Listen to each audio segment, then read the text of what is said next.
পশ্চিমবঙ্গের মাননীয় মুখ্যমন্ত্রী মমতা ব্যানার্জির প্রশাসনিক বৈঠক দিলেন গুরুত্বপূর্ণ নির্দেশ।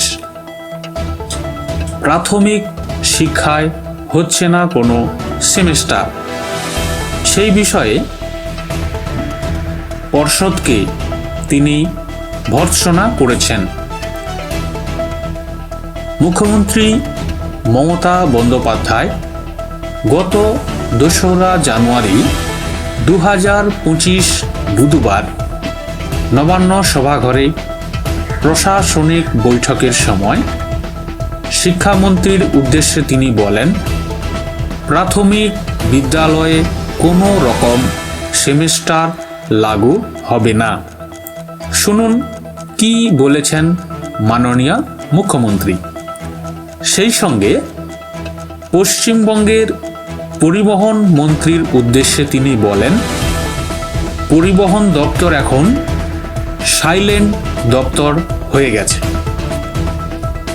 তার পাশাপাশি পঞ্চায়েত মন্ত্রী এবং কৃষিমন্ত্রীর উদ্দেশ্যে তিনি বলেন যে আপনারা কেন আলু তাড়াতাড়ি ছেড়ে দিলেন। এই বিষয়ে শুনে নিন প্রশাসনিক বৈঠকে মাননীয় মুখ্যমন্ত্রী মমতা বন্দ্যোপাধ্যায় কি বলেছেন। প্রত্যেকটি সরকারি দপ্তর সঠিকভাবে কাজ করছে কিনা তা খতিয়ে দেখার জন্যই এই প্রশাসনিক বৈঠক, যাতে করে পশ্চিমবঙ্গের সমস্ত স্তরের মানুষ সমস্ত দিক থেকে তার সুবিধাগুলি পায়। যদিও বিরোধীরা এই প্রশাসনিক বৈঠক নিয়ে কটাক্ষ করেছেন, এই বিষয়ে দিলীপ ঘোষ বলেছেন এইসব ওনার আই ওয়াশ। আপনারা কি মনে করছেন কমেন্ট করে জানান। ধন্যবাদ। সবাই ভালো থাকবেন, সবাইকে ভালো রাখবেন। এই রকম আরও খবর পেতে আমাদের এই ডি নিউজ চ্যানেলটিকে সাবস্ক্রাইব করুন, লাইক করুন, শেয়ার করুন। সেই সঙ্গে আপনাদের পরামর্শ জানাবেন। নমস্কার। এগুলো করার জন্যও এই সামগ্রিক আমরা আজকে ম্যাম আপনার নির্দেশ আমরা শুনবো একটু কথা বলি, কারণ আমার খুব পরিচিত একজন, আমার খুব সহযোদ্ধা, ফ্রম দ্য বিগিনিং আমার সাথে কাজ করছে, বাবলা সরকার। আজকে মার্ডার হয়েছে এবং পুলিশের গাফিলতিতে, অফকোর্স, কারণ ওর সিকিউরিটি আগে ছিল, উইথড্র করা হয়েছিল, ও আগেও অ্যাটাক হয়েছিল এবং ও মারা গেছে। আমি ফিরাদ হাকিমকে আর সাবিনাকে পাঠাবচ্ছি এক্ষুনি। সেই জন্য আগে আমি আরবান ডিপার্টমেন্ট, মিউনিসিপ্যালিটি ডিপার্টমেন্টে আলোচনা করে ছেড়ে দিচ্ছি, কারণ ওদের ডেটটায় ওরা হেলিতে চলে যাবে, আমি ব্যবস্থা করে দিয়েছি। আমার মনে হয় আমি ডিএমরা যারা আছেন, এসপিরা যারা আছেন, যারা ভালো কাজ করছেন, বিডিও থেকে শুরু করে আইসি যারা আছেন বা বিভিন্ন ডিপার্টমেন্টের প্রিন্সিপাল সেক্রেটারি, স্পেশাল সেক্রেটারি বা ডাইরেক্টর যারা আছেন বা বিভিন্ন মিনিস্টাররা সকলে আছেন, সবাইকে হ্যাপি নিউ ইয়ার জানিয়ে আমি ফার্স্ট ইস্যুটা ধরতে বলবো, যেটা হয়ে গেলে ওরা চলে যেতে পারবে। Illegal occupation of government land. এখানে পঞ্চায়েতও আছে, এখানে ফরেস্টও আছে, এখানে ইরিগেশনও আছে, এখানে অন্যান্য ডিপার্টমেন্টও আছে, সাথে মিউনিসিপ্যালিটিও আছে, আরবান ডিপার্টমেন্টও আছে। আমি পরিষ্কার বলছি, যারা গভর্নমেন্ট ল্যান্ড দখল করে অলরেডি বসে গেছে, নতুন করে যেন আর কোনো এনক্রোচমেন্ট না হয়। এটা কিন্তু নতুন করে কোনো এনক্রোচমেন্ট হলে আমি সেই এলাকার এসপিকে এবং আইসিকে আমি সঙ্গে সঙ্গে অ্যাকশন নেব এবং বিডিওরাও বাদ যাবে না। ডিএমরাও যদি ভাবে আমি ঘরে বসবো, আমি এগুলো লক্ষ্য রাখবো না, আমি কাউকেই টলারেট করবো না। এবং মিনিস্ট্রি থেকে শুরু করে, কাউন্সিলর থেকে শুরু করে, পঞ্চায়েত থেকে শুরু করে কেউ যদি মনে করে নিজের স্বার্থে আমি জায়গা দিয়ে দেবো, সেটাকেও আমি টলারেট করব না। আইন আইন কখনো বৈষম্য হয় না, আইন সবার জন্য এক। তাই আমি বিশেষ করে panchayat department, illegal urban department, municipality department and other department, জোর দখল যেগুলো দখল হয়ে গেছে অলরেডি অনেক দিন ধরে বামফ্রন্টের আমল থেকে, ইলিগাল অকুপেন্ট যারা, তাদের নিয়ে একটা পলিসি আজকে মিটিংয়ে করে দাও, যেটা হচ্ছে আমরা একটা, ওখানে অনেকে বাইরে থেকে আসছে, সরকারি জমির ওপরে ফ্ল্যাট তৈরি করছে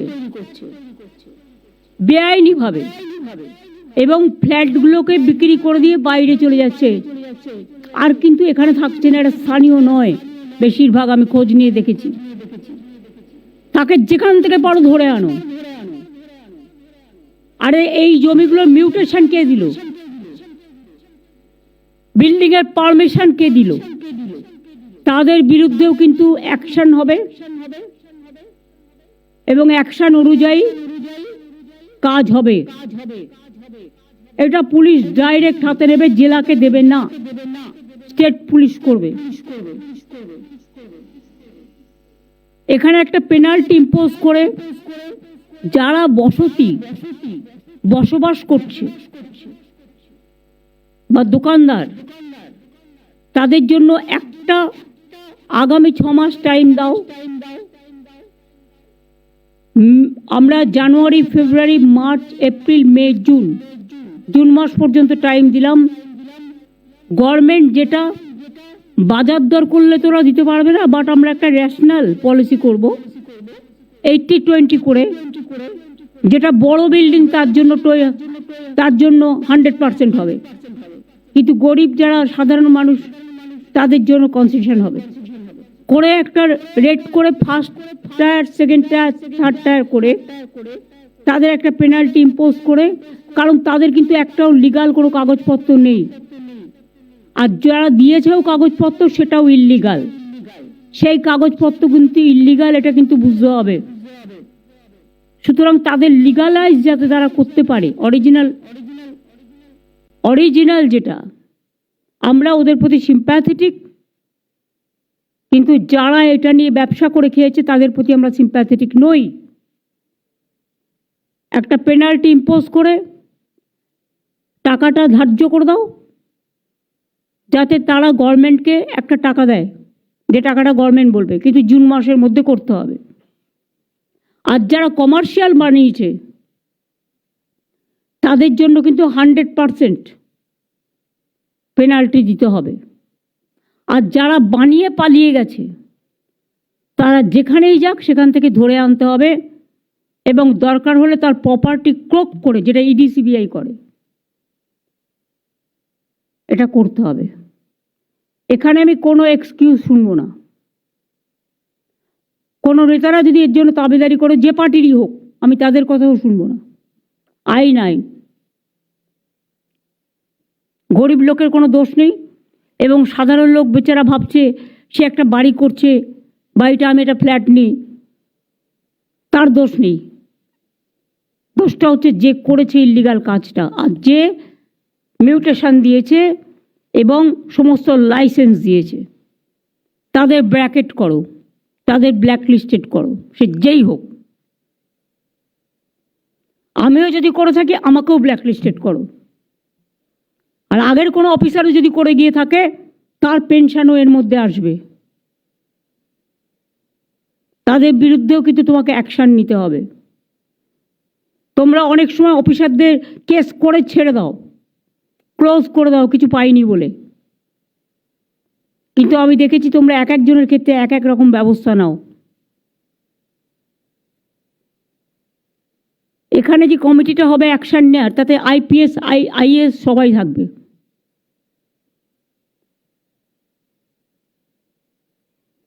এবং WBPS, WBCSও থাকবে।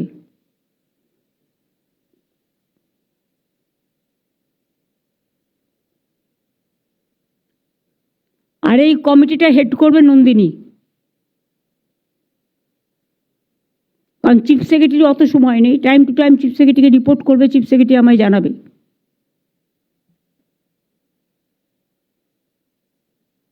ববি, এটা আমার বলার ছিল মিউনিসিপ্যালিটি অ্যান্ড আরবান ডিপার্টমেন্ট এবং পঞ্চায়েত ডিপার্টমেন্টকে।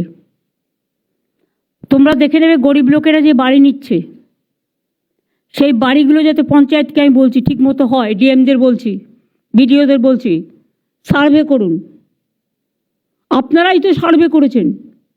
আপনারা সার্ভে করার পরে যদি কোথাও কোনো ভুল বেরোয়, সেই ভুলটা কিন্তু যে জেলা বা বিডিও বা আইসি এই সার্ভেতে ছিল বা ডিপার্টমেন্ট, তাদের বিরুদ্ধে অ্যাকশন হবে, এটা মাথায় রাখবেন। এখন থেকে আমি রাজীব কুমারকে বলবো প্রত্যেকটা ডিপার্টমেন্টে অ্যাপ করতে। প্রত্যেকটা টাকা আমাদের ব্যাংকের থ্রুতে যায়, কিন্তু আজকালকার দিন সময় খারাপ, হ্যাক করে নেয়, ব্যাংকের টাকাও হ্যাক হয়ে যায়, ব্যাংক নিজেরটাও ঠিকমতো কেয়ার করে না। সুতরাং এটা আমরা ধরতে পারবো যে কে কোথায় এটাকে দুষ্টুমি করছে। এগুলোকে স্ট্রংলি হ্যান্ডেল করতে হবে। বল বল। দিদি, একটা ছোট্ট ছিল যে আপনি অ্যাপ করতে বলছেন ব্যাংকের, সার্ভেটাও আমাদের নিজেদের ক্ষেত্রে আমি দেখেছি সার্ভেতেও অনেক সময় ভুল রিপোর্ট হয়ে যাবে। সার্ভেটাকে যদি আমরা লোড করে অ্যাপে করে নিই, তাহলে কালকে আমি করেছি কি ও করেছে এটা দায়িত্ব এড়াতে পারবে না। সার্ভেটার রিপোর্টটা এবং সার্ভের ছবিটা অ্যাপের মধ্যে থাকবে এবং আমার সিগনেচারটা অ্যাপের মধ্যে থাকবে, তাহলে আমি আমার দায়িত্ব এড়াতে পারবো না। এটা করে দাও, এটা ভালো প্রপোজাল। প্রত্যেককে দায়িত্ব নিতে হবে।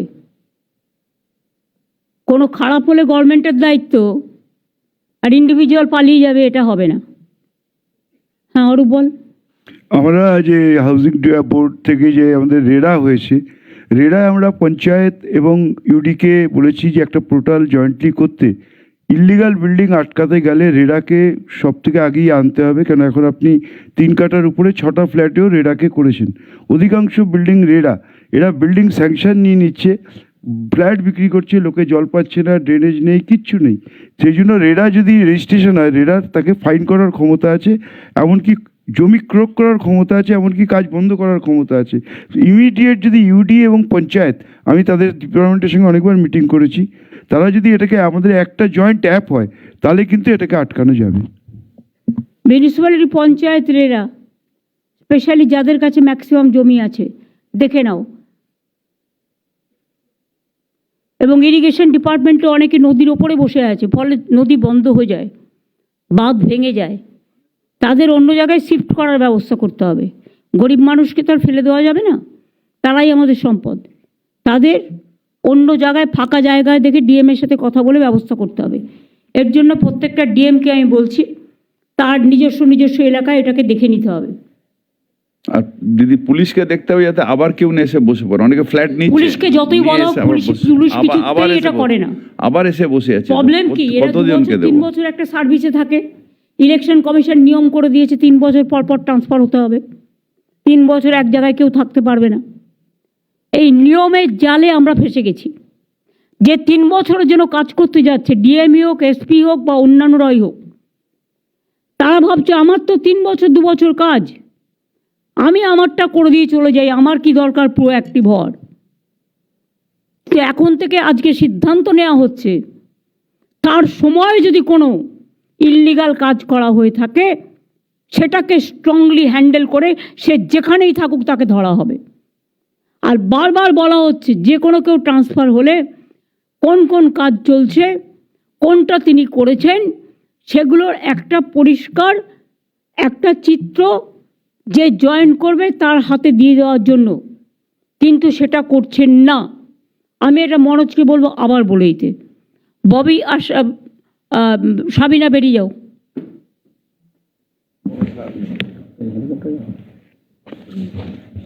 যতক্ষণ ক্রিমেশন না হয় ততক্ষণ আসবে না।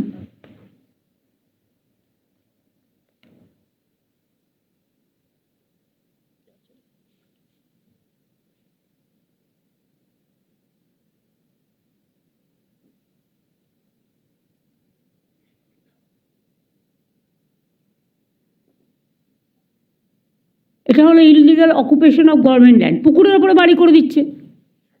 আরে আগে তো দিনের পর দিন আমাকে আজকে 2006 সালের জমির টাকা দিতে হচ্ছে। ল্যান্ড অ্যাকুইজিশন করে বামফ্রন্ট সরকার চলে গেছে বাইরে, বড় বড় কথা। 6 সালে যা মার্কেট প্রাইস ছিল, আজকে 24 সালে মার্কেট প্রাইস অনেক বেড়ে গেছে। আমাকে আজকের মার্কেট প্রাইসে দিতে হচ্ছে, আর সব চলে যাচ্ছে কোর্টে। কোর্ট তো আর বুঝবে না আমার টাকা আছে কি নেই, সে একটা সিদ্ধান্ত দিয়ে দিচ্ছে। গভর্নমেন্ট টাকাটা পাবে কোথায়, এটা তো বোঝবার ক্ষমতা আমাদের আছে। আমি 2006 সালের টাকা কেন দেব? আমার গভর্নমেন্টের আমলে যদি কিছু জমি অ্যাকুইজিশন হয়, সে টাকা আমি দেব। এটা স্টেট ক্যাবিনেটে নিয়ে এসে সিদ্ধান্ত নিতে হবে। একে তো লোনের বোঝা, প্রতি বছর 75,000 টাকা, 1 লাখ টাকা দিতে হচ্ছে। 75,000 কোটি টাকা, 1 লাখ কোটি টাকা দিতে হচ্ছে। তার উপরে যত জমি কিনে গেছে, নিজেরা এনজয় করে গেছে, অত্যাচার করে গেছে, দখল করে গেছে, আর সেই টাকা আজকে আমাদের দিতে হচ্ছে। আর এদের মুখে আবার বড় বড় কথা।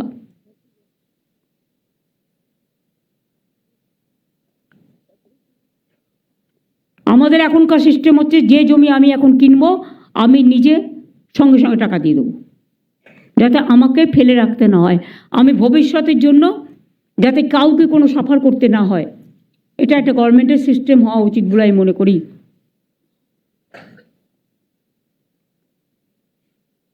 এবার আমি কোঅপারেটিভ ব্যাংক ধরব।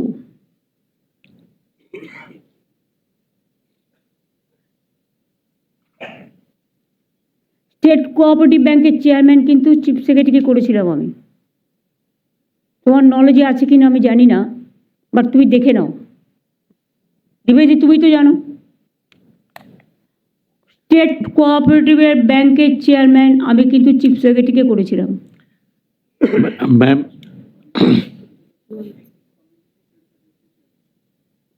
দেখে রাখো। আর কোঅপারেটিভ ডিপার্টমেন্ট থেকে কারা এসছেন, হাত তুলুন তো একটু।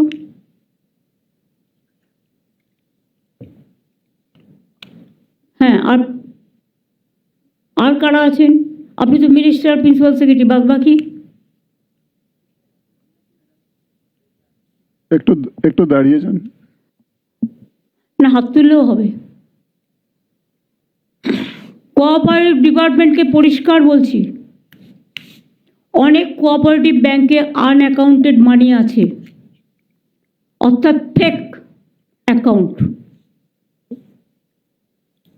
এবং সেখানে অন্যের নামে টাকা রাখা হয়েছে। প্রত্যেকটা এনকোয়ারি করে দেখে এই আনঅ্যাকাউন্টেড মানি ভেরিফাই করে এই টাকাটা গভর্নমেন্টের ট্রেজারিতে চলে আসবে। বুঝলেন কি বললাম? কোঅপারেটিভ ব্যাংকের প্রিন্সিপাল সেক্রেটারি কে আছেন? কে? Krishna Gupta? Yes madam. It's a very hard work. আমরা ইনকোয়ারি করবো ম্যাম, যা হবে আমরা ট্রেজারিতে ফেরত দেবো। আমি অনেক কোঅপারেটিভ ব্যাংকে জানি আনঅ্যাকাউন্টেড অ্যাকাউন্ট আছে, দেখে নিচ্ছি ম্যাডাম। আগে থেকে। Okay madam. সেই অ্যাকাউন্টগুলো যখন ডিমনিটাইজেশন হয়েছিল, মনে রেখো, ধনজন যোজনার নামেও অনেক অ্যাকাউন্ট খুলেছিল, অনেক ফেক অ্যাকাউন্ট। জি ম্যাডাম। সেগুলো দেখে নাও, সেই লোকটা জীবিত আছে, তার এক্সিস্টেন্স আছে না নেই। যদি থাকে ফিজিক্যালি ভেরিফিকেশন হবে, নিয়ে একদম স্টেট ওগুলোকে সিজ করে রাইট, ঠিক আছে ম্যাডাম। গভর্নমেন্ট ট্রেজারিতে আসবে।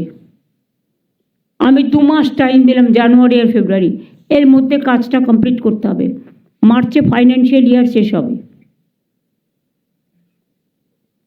ডিএমদেরও এটাকে নজর রাখতে হবে, এটা বড় কাজ।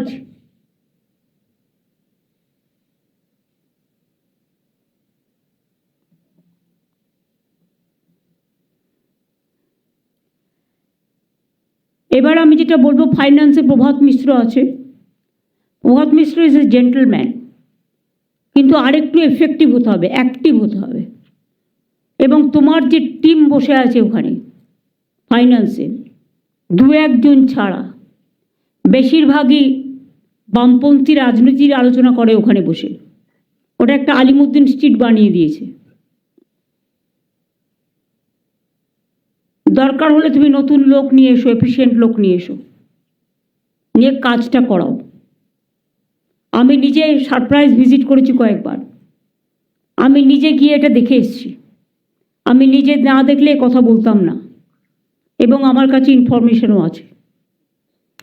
ফাইলের পর ফাইল, এত উঁচু ফাইল চলছে, কি করে মিছিল মিটিং হবে? এটা মিছিল মিটিং করার জায়গা না, এটা জনগণের কাজ করবার জায়গা। এটা মাথায় রাখতে হবে। প্রত্যেকটা ডিপার্টমেন্টকে আমি বলবো খোঁজ নিতে, যেটা আমরা খোঁজ নিই না, including authority, society, development authority, বিভিন্ন অর্গানাইজেশন। কত ফিক্সড ডিপোজিট ব্যাংকে তারা রেখেছেন, অনেকে খোঁজই রাখেন না। আমাদের একটু জানান তো কোন ডিপার্টমেন্টের, একটা ডিপার্টমেন্টের আন্ডারে অনেক সোসাইটি আছে, অনেক ডেভেলপমেন্ট বোর্ড আছে, তারা বছরের পর বছর অনেক ফিক্সড ডিপোজিট রেখে দিয়েছেন সেই ডিপার্টমেন্টের জন্য। কিন্তু একটা প্রিন্সিপাল সেক্রেটারি আসে আর একজন চলে যায়, কেউ খোঁজ রাখে না। ফাইন্যান্সটা খুব ইম্পর্ট্যান্ট আমাদের কাছে, সবটাই ইম্পর্ট্যান্ট। এটা আমাদের নলেজে এসছে বলেই বলছি। কোন ডিপার্টমেন্টে, কোন ডেভেলপমেন্ট বোর্ডে, কোন সোসাইটিতে কত টাকা নন ইউটিলাইজেশন পড়ে আছে গভর্নমেন্টের, এবং কত টাকা ফিক্সড ডিপোজিট পড়ে আছে। এবং ডেভেলপমেন্ট বোর্ড হোক বা কমিটি হোক বা ট্রাস্টি হোক বা সোসাইটি হোক, তাদের কাছে এখন কত টাকা আছে তার ডিটেলসটা আমার কাছে পাঠাতে হবে উইদিন 15 days। আপনারা সিএসকে পাঠাবেন, সিএস আমার কাছে পাঠাবে। ডিএমদেরও বলছি জেলা ওয়াইজেও দেখে নিন। ডিএমরা শুনতে পাচ্ছেন? মালদার ডিএম আপনার ওখানে তো আজকে আমার একজন পুরো সহকর্মীকে মার্ডার হয়ে গেল এসপির অপদার্থতার জন্য। তার সিকিউরিটিও আগে তুলে নেওয়া হয়েছিল, আমি পার্সোনালি চিনতাম। আগেও সে অনেকবার অ্যাটাক হয়েছে, সে ইলেক্টেড জনপ্রতিনিধিও ছিল। এটা খুব দুর্ভাগ্য আমাদের।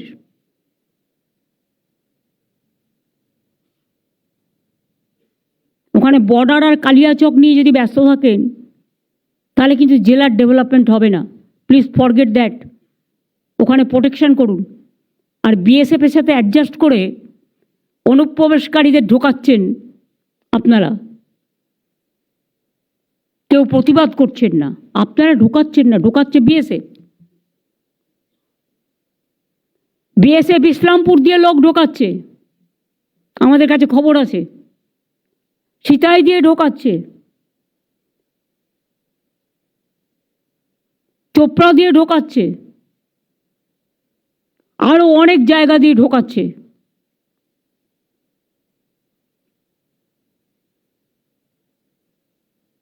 বিএসএফ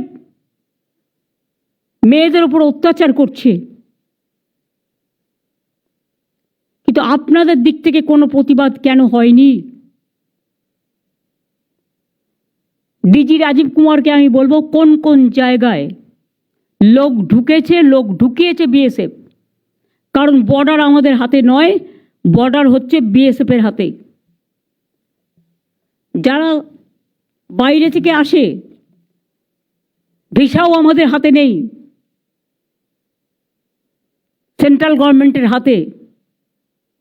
যারা প্লেনে আসে তাদের কোনো লিস্টও আগে আমাদের দিতে এখন দেয় না, ফলে আমরা জানতে পারি না কারা আসছে, কারা ঢুকছে। ট্রেনও চলছে, বাসও চলছে, বিএসএফও চলছে।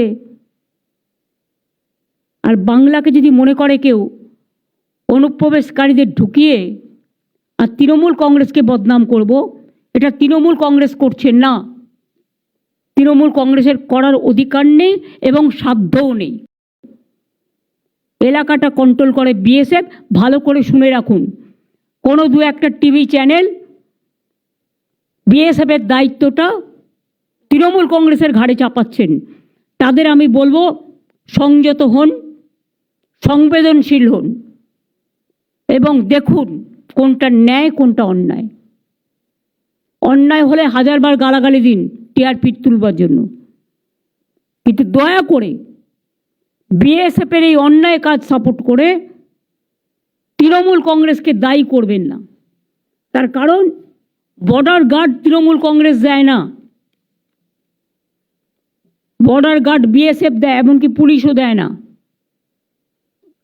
কিন্তু পুলিশের কাছে জেলার ইনফরমেশন থাকে যখন ঢুকে যাচ্ছে, কোথায় যাচ্ছে।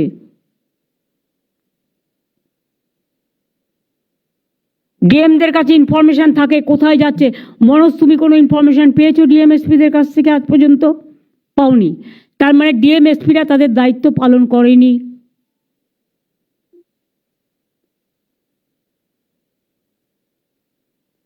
রাজীব কুমার আমাকে কিছু কিছু ইনফরমেশন দিয়েছে এবং আমি লোকাল ইনফরমেশন পেয়েছি কিছু।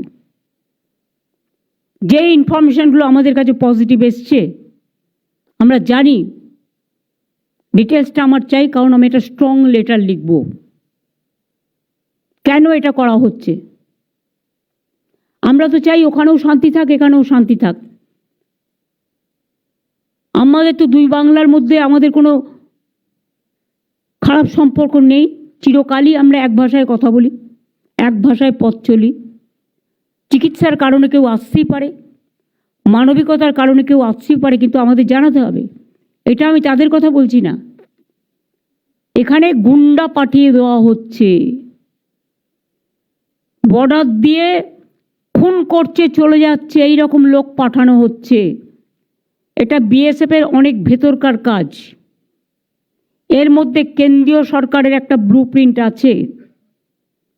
কেন্দ্রীয় সরকারের ব্লুপ্রিন্ট যদি না থাকতো এটা হতো না। আমি বারবার কেন্দ্রীয় সরকারকে বলেছি যে যা করবেন আপনারা সেটাই আমাদের পথ, কিন্তু আমি যদি দেখি আমার রাজ্যকে ডিস্টার্ব করবার জন্য জঙ্গি হানাকে কেউ মদত দিচ্ছেন, সেক্ষেত্রে তো আমাদের প্রতিবাদ করতেই হবে। সেই জন্য আমাদের প্রতিবাদপত্র যাবে। সুতরাং অ্যামাউন্ট ফিস্টের ব্যাপারটা আমি বলে দিয়েছি। আর একটা হচ্ছে amount of funds available with the various development authorities, এটাও বলে দিয়েছি।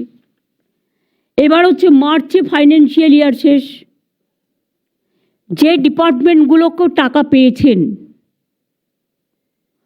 কিন্তু ডেভেলপমেন্টের কাজ স্যাংশন আছে, প্রজেক্ট চলছে অনগোয়িং,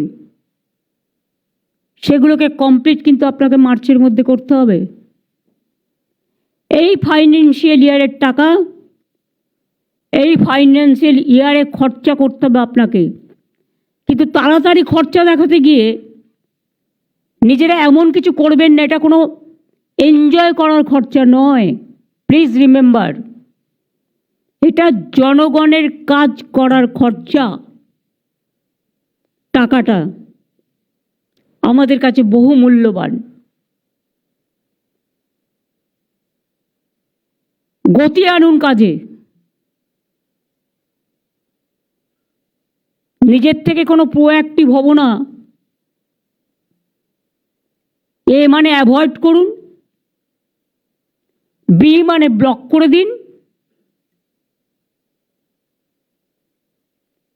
সি মানে কি আর বলবো, কনফিউশন ক্রিয়েট করে দিন,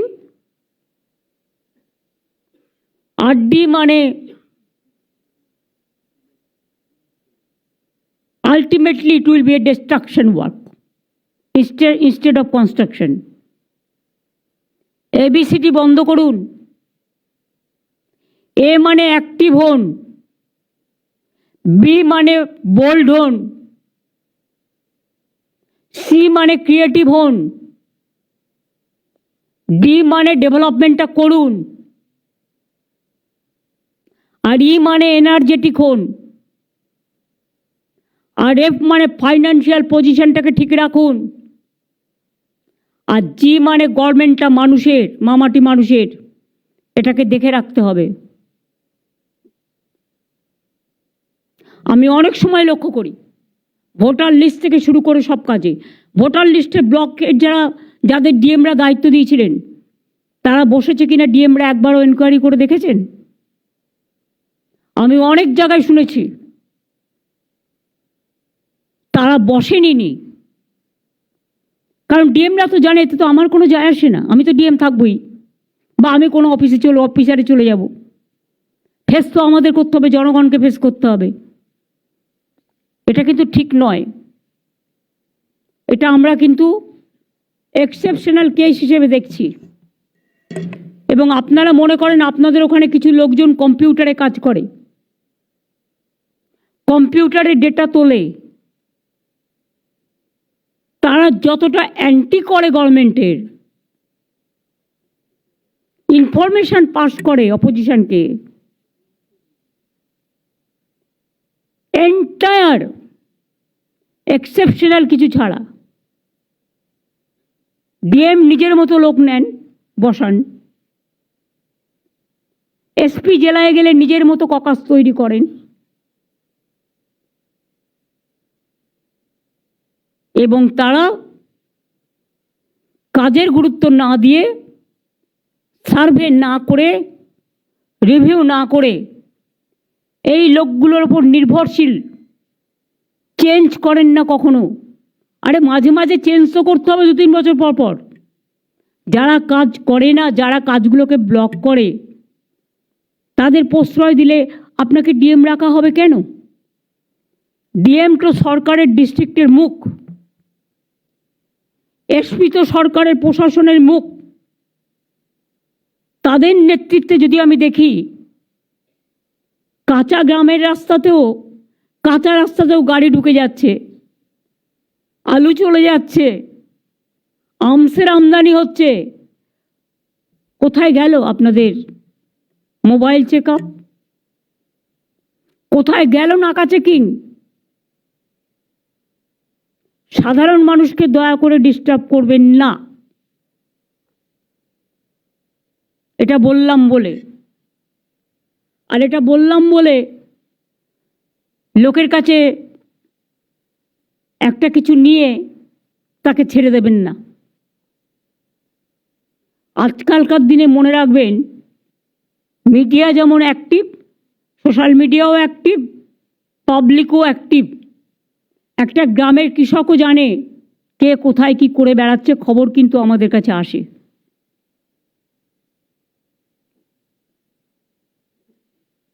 কেউ যদি মনে করেন এসপি হয়ে আমার এক চোখ থাকবে কাজে আর এক চোখ থাকবে অন্য জায়গায়, তাহলে এসপি হওয়ার প্রয়োজন নেই। প্রথম থেকে বলে দিন নো, আই ক্যানট, বা আমরাও দেখে নেব পারফরমেন্স, নো। ডিএমদেরও লক্ষ্য রাখতে হবে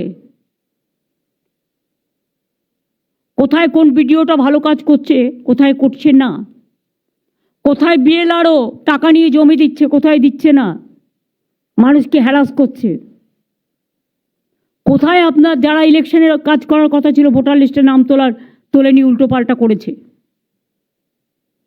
আর আইবির লোকেদের, Rajiv, you have to take a strong step for DIB. একটা ইনফরমেশান তারা রাখে না, একটা ইনফরমেশান দেয় না, তারা পোস্টটাকে নিয়ে খেলা করে। খেলা অর্থে আমি বাস্তব খেলার কথা বলছি না, অবাস্তব খেলা, অনৈতিক খেলা, এগুলোকে চেঞ্জ করে দাও। আর তোমাদের আবার আছে পুলিশ প্রীতি, তোমাদের এক একজনের এক এক রকম আছে। যারা সত্যিকারে কাজ করে, অনেক সৎ পুলিশ অফিসার আছে খেটে খায়, তাদের দিকে তোমরা নজর দাও না। লবি চলে, লবি। এই লোকটা আমার বন্ধু, একে প্রমোশন দিতে হবে। ওই লোকটা আমার পরিচিত, ওকে আগে নিয়ে আসতে হবে। কেন, কিসের জন্য? যে কাজের লোক হবে তাকে দিতে হবে, যে কাজের লোক না হবে কোনো লবি চলবে না। লবি একটাই, লবি হচ্ছে মানুষের।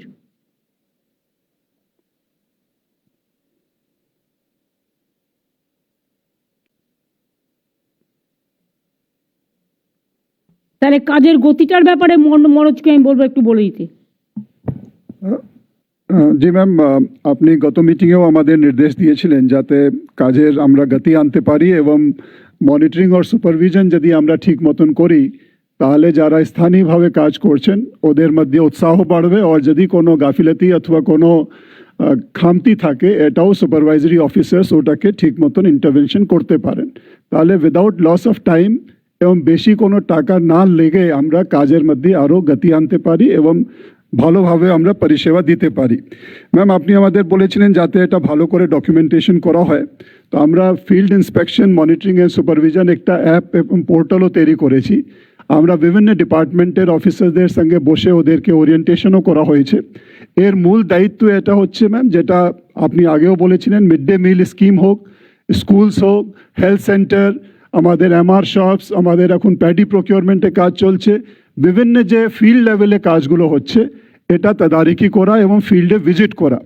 আগে ভিজিট খুব বেশি হতো, এখন দেখা যাচ্ছে ভিজিট কমে গেছে এবং সেই জন্যে ভালো সুপারভিশন এবং মনিটরিংয়ের কাজ হচ্ছে না।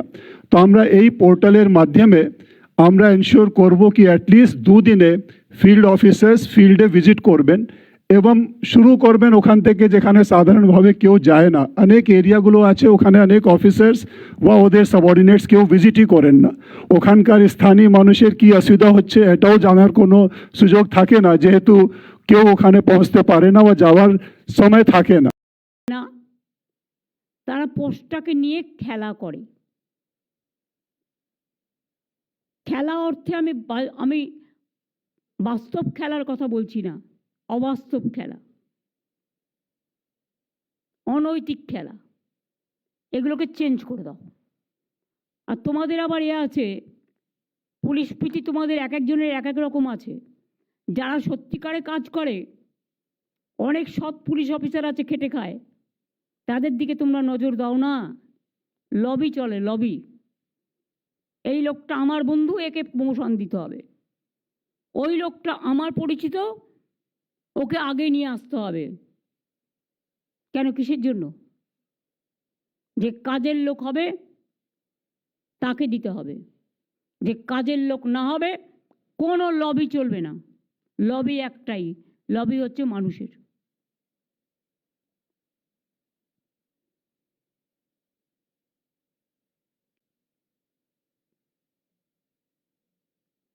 তাহলে কাজের গতিটার ব্যাপারে মনোজকে আমি বলবো একটু বলে দিতে। জি ম্যাম, আপনি গত মিটিংয়েও আমাদের নির্দেশ দিয়েছিলেন যাতে কাজের আমরা গতি আনতে পারি এবং মনিটরিং আর সুপারভিশন যদি আমরা ঠিক মতন করি তাহলে যারা স্থানীয়ভাবে কাজ করছেন ওদের মধ্যে উৎসাহ বাড়বে, আর যদি কোনো গাফিলতি অথবা কোনো খামতি থাকে এটাও সুপারভাইজারি অফিসার্স ওটাকে ঠিক মতন ইন্টারভেনশন করতে পারেন। তাহলে উইদাউট লস অফ টাইম এবং বেশি কোনো টাকা না লেগে আমরা কাজের মধ্যে আরও গতি আনতে পারি এবং ভালোভাবে আমরা পরিষেবা দিতে পারি। ম্যাম, আপনি আমাদের বলেছিলেন যাতে এটা ভালো করে ডকুমেন্টেশন করা হয়, তো আমরা field inspection monitoring and supervision একটা অ্যাপ এবং পোর্টালও তৈরি করেছি। আমরা বিভিন্ন ডিপার্টমেন্টের অফিসারদের সঙ্গে বসে ওদেরকে ওরিয়েন্টেশনও করা হয়েছে।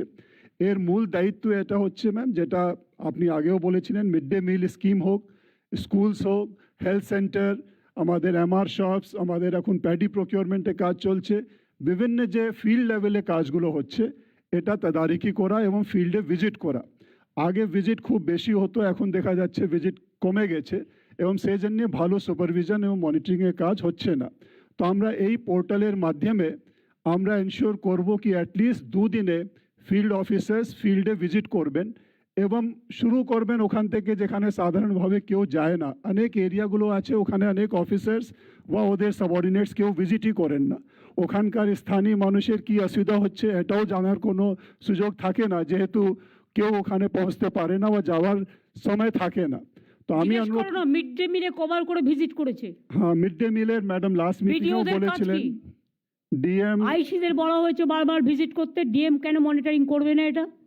আমি যেমন রাজ্যে তোমার আন্ডারে একটা সেল করে দিচ্ছি right to review every department yes and to submit me a report within a month, G ma'am, সেই রকম প্রত্যেকটা ডিএমও তোমাকে এক মাসে কি হচ্ছে না হচ্ছে টোটাল রিপোর্ট দেবে। জি ম্যাম। তো ম্যাম আইসিডিএস সেন্টার কতবার ভিজিট করেছে জিজ্ঞেস করো তো। যে কোনো একজন ডিএম একটু বলুন। Jalpaiguri ICDS, mid day meal, paddy procurement centre, আপনাদের ভিজিট কি রকম হচ্ছে একটু ফিডব্যাক দিন। হ্যাঁ স্যার, আমাদের যতগুলো অফিসার্স আছে, আমাদের ভিডিও থেকে স্টার্ট করে এসডিও এডিএম সবাইকে আমরা ট্যাগ করেছি, প্রত্যেককে এক জিপি আমরা ট্যাগ করেছি স্যার। ওরা স্যার ভিজিট করছে, ওখানে মিড ডে মিল আমরা দেখছি স্যার। আইসিডিএস সেন্টারও আমরা ভিজিট করেছি, ওখান থেকে আমরা দেখতে পেরেছি অনেকগুলো সেন্টার যেটা ডাইলেটেড আছে ওটা আমরা স্যার কালেক্ট করে ডিপার্টমেন্টকেও পাঠিয়েছি ফর অ্যাপ্রুভাল স্যার। এর সঙ্গে স্যার আমরা সিপিসি গুলো আমরা ভিজিট করছি, ওখানে আমরা দেখছি কোনোভাবে কোনো বাটা কাটা হয় না স্যার, তো ওখানে কোনো প্রবলেম হয় না। আমরা ফার্মার সঙ্গে মিটিং করেছিলাম স্যার, ফার্মার রেজিস্ট্রেশনও আমরা জোর দিচ্ছি স্যার। এর সঙ্গে সঙ্গে আমরা স্কুল ভিজিটও করেছি স্যার। তো যেরকম ইনস্ট্রাকশন দিয়েছে ম্যাডাম আমরা ওইরকম ইনস্ট্রাকশন গুলো সবাই করছি স্যার, পুলিশও আমাদের সঙ্গে যাচ্ছে স্যার। আমার কথা হচ্ছে যে টাকাটা অলরেডি বাজেটে রাখা হয়েছিল ফর এ ইয়ার, ইয়েস নতুন প্রজেক্ট না দিয়ে ওটা কিন্তু কর্তব্য পালনের মধ্যে পড়ে না। কর্তব্য হচ্ছে যে টাকাটা এই বছরে বাজেটে রাখা হয়েছে বিভিন্ন ডিপার্টমেন্টের, সেই টাকাটা কতটা খরচা হয়েছে কতটা খরচা হয়নি, এবং যদি না হয়ে থাকে কেন হয়নি, আমাকে 2 মাসের মধ্যে সেটা করতে হবে। Yes ma'am. ম্যাম আমাদের এই পোর্টালের মাধ্যমে আমরা এমআইএস পাবো প্রত্যেক জেলায় যে ফান্ড প্রভিশনিং করা হয়েছে এবং কাজ যেটা শুরু হয়েছে ওটা কত প্রোগ্রেস হয়েছে এবং কত দিনের মধ্যে কমপ্লিট হবে, এটাও আমরা সমন্বয় পোর্টাল মাধ্যমে যেটা মনিটর করি, এটা আপনাদের সকলকেই বলবো ওটা আপডেট করতে। বিকজ যেটা মাননীয় মুখ্যমন্ত্রী বলেছেন এই বছরের টাকা যেটা অ্যালটমেন্ট করা হয়েছে বা এএফএস দিয়ে স্যাংশন করা হয়েছে ওই কাজগুলোকে স্পিড আপ করে আমাদের এই ফাইন্যান্সিয়াল ইয়ারের মধ্যে কমপ্লিট করতে হবে এবং কোয়ালিটি মেনটেন করে করতে হবে, এটাও একটু তদারকির মধ্যে পড়বে। যদি ফিল্ডে ভিজিট করেন তখনই দেখা যাবে কি কাজ ঠিক মতন এগোচ্ছে কিনা এবং ফিজিক্যাল এবং ফাইন্যান্সিয়াল প্রোগ্রেস ঠিক মতন হচ্ছে কিনা এটাও মনিটর করা যাবে। তো আমি আপনাদের সকলকেই বলবো আমাদের যেটা দুটো ইন্সপেকশন অ্যান্ড মনিটরিং পোর্টাল হচ্ছে, ফিল্ডে গিয়ে যে কাজগুলো যে পরিকাঠামো তৈরি হয়ে গেছে এর তদারকি করা, এবং সমন্বয় পোর্টাল হচ্ছে যেখানে যার মাধ্যমে আমরা যে কাজগুলো চলছে ওর কি অগ্রগতি হচ্ছে এটাকে মনিটর করা। এটা ম্যাম আমরা পুরোপুরি ডকুমেন্ট করছি এবং প্রত্যেক মাসে এমআইএস নিয়ে প্রত্যেক অফিসার এবং ডিপার্টমেন্ট এবং জেলা ডিএমদের কি অগ্রগতি হয়েছে কি প্রোগ্রেস হয়েছে এটা এমআইএস মাধ্যমে আপনাদেরকে প্রত্যেক মান্থলি একটা রিপোর্ট দেবো ম্যাম। এটা 2011 সালের পরে আমাদের এক্সপেন্ডিচার মানে যেটা আমরা ডেভেলপমেন্ট এক্সপেন্ডিচার আমাদের 4.5 টাইমস ইয়েস ম্যাম বেড়েছে, বেড়েছে ম্যাম। হ্যাঁ এবং ক্যাপিটাল এক্সপেন্ডিচার বেড়েছে 10 গুণ। তো এগুলো তো সবই মানুষের জন্য করা। Yes ma'am. সেক্ষেত্রে মানুষ যদি সুবিধাটা না পায় তো দায়িত্ব কাদের? যারা আমাদের। দায়িত্বে আছে ইমপ্লিমেন্টেশনের, Yes. তারা যদি দায়িত্বটা না করে দায়বদ্ধতা নিয়ে, তাহলে কি করে হবে? আমি এখন থেকে বলবো আপনাদের, বর্ষার শুরুর আগে একদিকে তো এই ফাইন্যান্সিয়াল ইয়ার আছে, অন্যদিকে জানুয়ারি থেকে জুন হলো রাজ্যের মূল কাজের সময়। তার মধ্যে আবার মাধ্যমিক উচ্চ মাধ্যমিক পরীক্ষা পড়বে, মাদ্রাসা পরীক্ষা পড়বে, পরীক্ষার মতো চলবে। এডুকেশন ডিপার্টমেন্ট করবে, পুলিশ দেখে নেবে, ডিএমরা সাহায্য করবে, সেটা কয়েকটা দিনের ব্যাপার। কিন্তু সেইটা করতে গিয়ে আর মাঝে মাঝে ইলেকশন আসছে বলে ব্যাস ছুটি, লোকসভা ইলেকশনের নামে 3 মাস ছুটি, কোনো কাজ নেই। আবার বাই ইলেকশনের নামে 1 মাস ছুটি। এই ছুটি কাটানো তো বন্ধ করুন। এই সময়টাকে সঠিকভাবে ব্যবহার করতে হবে। জানুয়ারি থেকে জুন একটা তো হচ্ছে অনগোয়িং কাজ, ফাইন্যান্সিয়াল ইয়ারের ডেডলাইন মেনে করতে হবে। পরবর্তী আর্থিক বছরে সমস্ত কাজের জন্য এখন থেকে প্ল্যান করে নিন, যাতে এপ্রিলের প্রথম সপ্তাহেই ওয়ার্ক অর্ডার দেওয়া যায়। বর্ষাকালে যেসব কাজ হয় সেটা হচ্ছে বৃক্ষরোপণ। ফরেস্ট ডিপার্টমেন্টকে বলবো সেগুলোর জন্য এখন থেকে প্রস্তুতি নিন। আর 2025-26 সালের সমস্ত স্কিম 31শে ডিসেম্বর 2025-এর মধ্যে শেষ করতে হবে। এটা আমি এফএসকেও বলবো যে এটাকে দেখে নেওয়ার জন্য।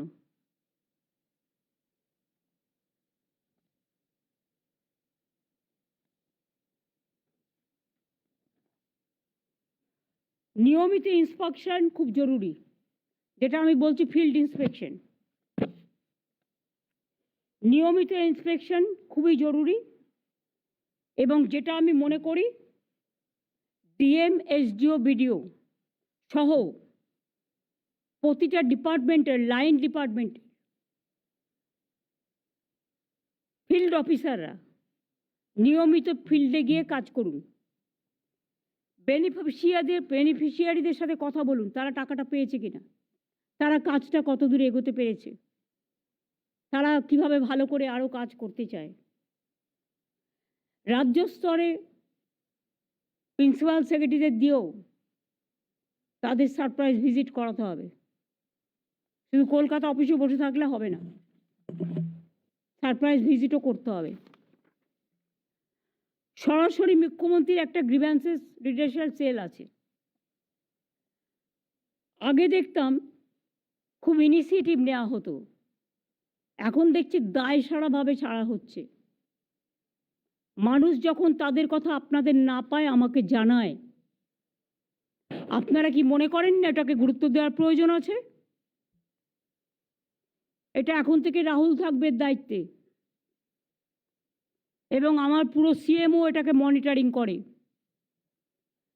দায়সারাভাবে যারা কাজ করবেন, আমিও কিন্তু দায়সারাভাবে তাদের প্রতি কর্তব্য করব, এটা মাথায় রাখতে হবে।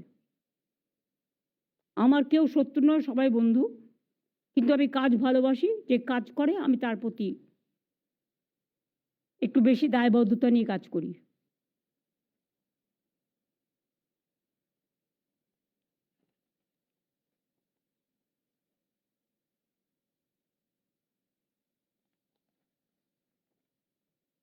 বিএসকে যেটা করা হয়েছে, আমরা 3561টি বাংলা সহায়তা কেন্দ্র চালু করেছি। এখনো 7,62,00,000 লক্ষ মানুষ সম্পূর্ণ বিনামূল্যে এখনো পর্যন্ত 14 কোটি সরকারি পরিষেবা এখান থেকে পেয়েছে। কিন্তু যেটা জানা দরকার সেটা হলো 304 ধরনের পরিষেবাই কি মানুষ পাচ্ছে? তাদের কি কাছে কি উপযুক্ত ইনফরমেশন, ফর্ম বিভিন্ন স্কিমে দেয়া হচ্ছে, আপডেট করা হচ্ছে? সেটা দেখে নিতে হবে। সাধারণ মানুষকে কি জানিয়ে কোনো চার্ট দেওয়া হয়েছে কি কি পরিষেবা সেখান থেকে মানুষ পেতে পারে? সেটা বাংলায় লিখতে হবে পরিষ্কার। জঙ্গলমহলে একটু সাঁওতালিতেও লিখতে হবে, বাংলাও লিখতে হবে, সাঁওতালিতেও লিখতে হবে। উত্তরবঙ্গে চা বাগানে বাংলাও লিখতে হবে, হিন্দিও লিখতে হবে, ওদের লোকাল ল্যাঙ্গুয়েজও লিখতে হবে, যাতে তারা বুঝতে পারে।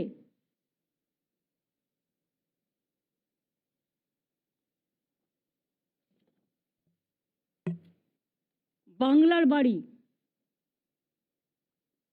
12 লক্ষ লোকের টাকা ছাড়া হয়েছে। দেখুন তো কাজগুলো শুরু করেছে কিনা। শুরু করতে গিয়ে যদি কোনো প্রবলেম হয়ে থাকে, ডিএমরা সেটাকে টেক আপ করুন, বিডিওরা ডিএমকে জানান, তাকে কিভাবে সাহায্য করা যায় সেদিকটা দেখুন। এই ব্যাপারে টোটাল এটা সরকারি টাকা, রাজ্য সরকারের উদ্যোগ। এই টাকার 1 পয়সাও যেন অন্য কোনো খাতে না যায়, এটা দেখতে হবে। যাদের এখন অর্ধেক টাকা দেওয়া হয়েছে 1,20,000-এর মধ্যে 60,000 কোটি টাকা, 60,000 টাকা দেওয়া হয়েছে, তারা যদি কাজটা শেষ করতে পারে মের মধ্যে, তারা দ্বিতীয় কিস্তিটা পাবে। এবং আমাদের যে সার্ভেটা হয়েছিল 28 লক্ষ লোকের,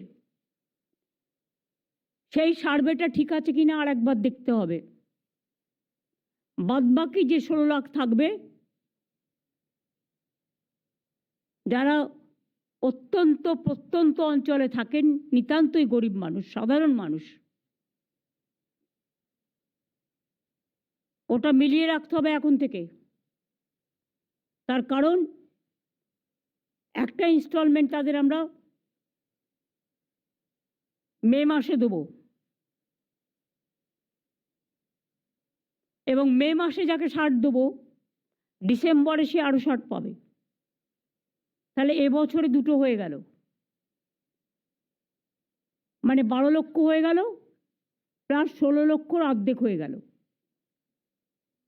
আর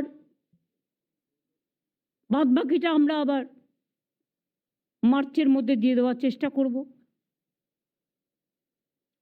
নতুন বাজেটে, অথবা আমরা যেটা করব, কর্মশ্রী ঠিকমতো হচ্ছে কিনা দেখতে হবে।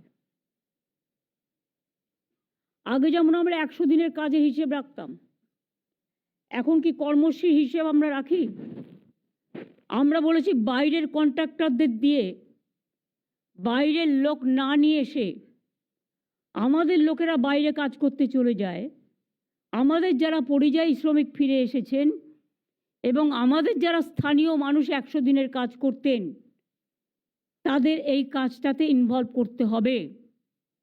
আমি পঞ্চায়েত ডিপার্টমেন্ট এবং লেবার ডিপার্টমেন্টকে এটা একসাথে যুক্তভাবে কাজটা করতে বলবো, এবং প্রতি মাসে কর্মশ্রী কোথায় কি হচ্ছে, কোন জেলায় কত,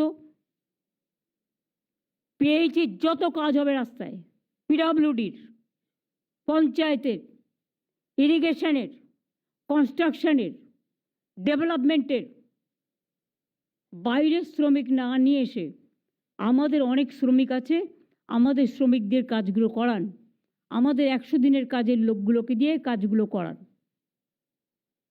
কন্ট্রাক্টরদের প্রথমেই বলে দেবেন যে আমার এখানে প্রচুর মানুষ আছেন যারা 100 দিনের কাজ করতেন, গভর্নমেন্ট অফ ইন্ডিয়া 100 দিনের কাজ বন্ধ করে দিয়েছে, তাই আমরা কর্মশ্রী চালু করেছি। এই কাজটা কর্মশ্রীর মধ্যে দিয়ে করতে হবে।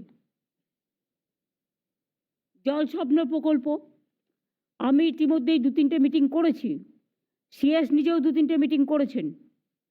জল স্বপ্ন প্রকল্প কিন্তু 2025-এর ডিসেম্বরের মধ্যে কমপ্লিট করতে হবে। আমি কোনো কথা শুনতে চাই না।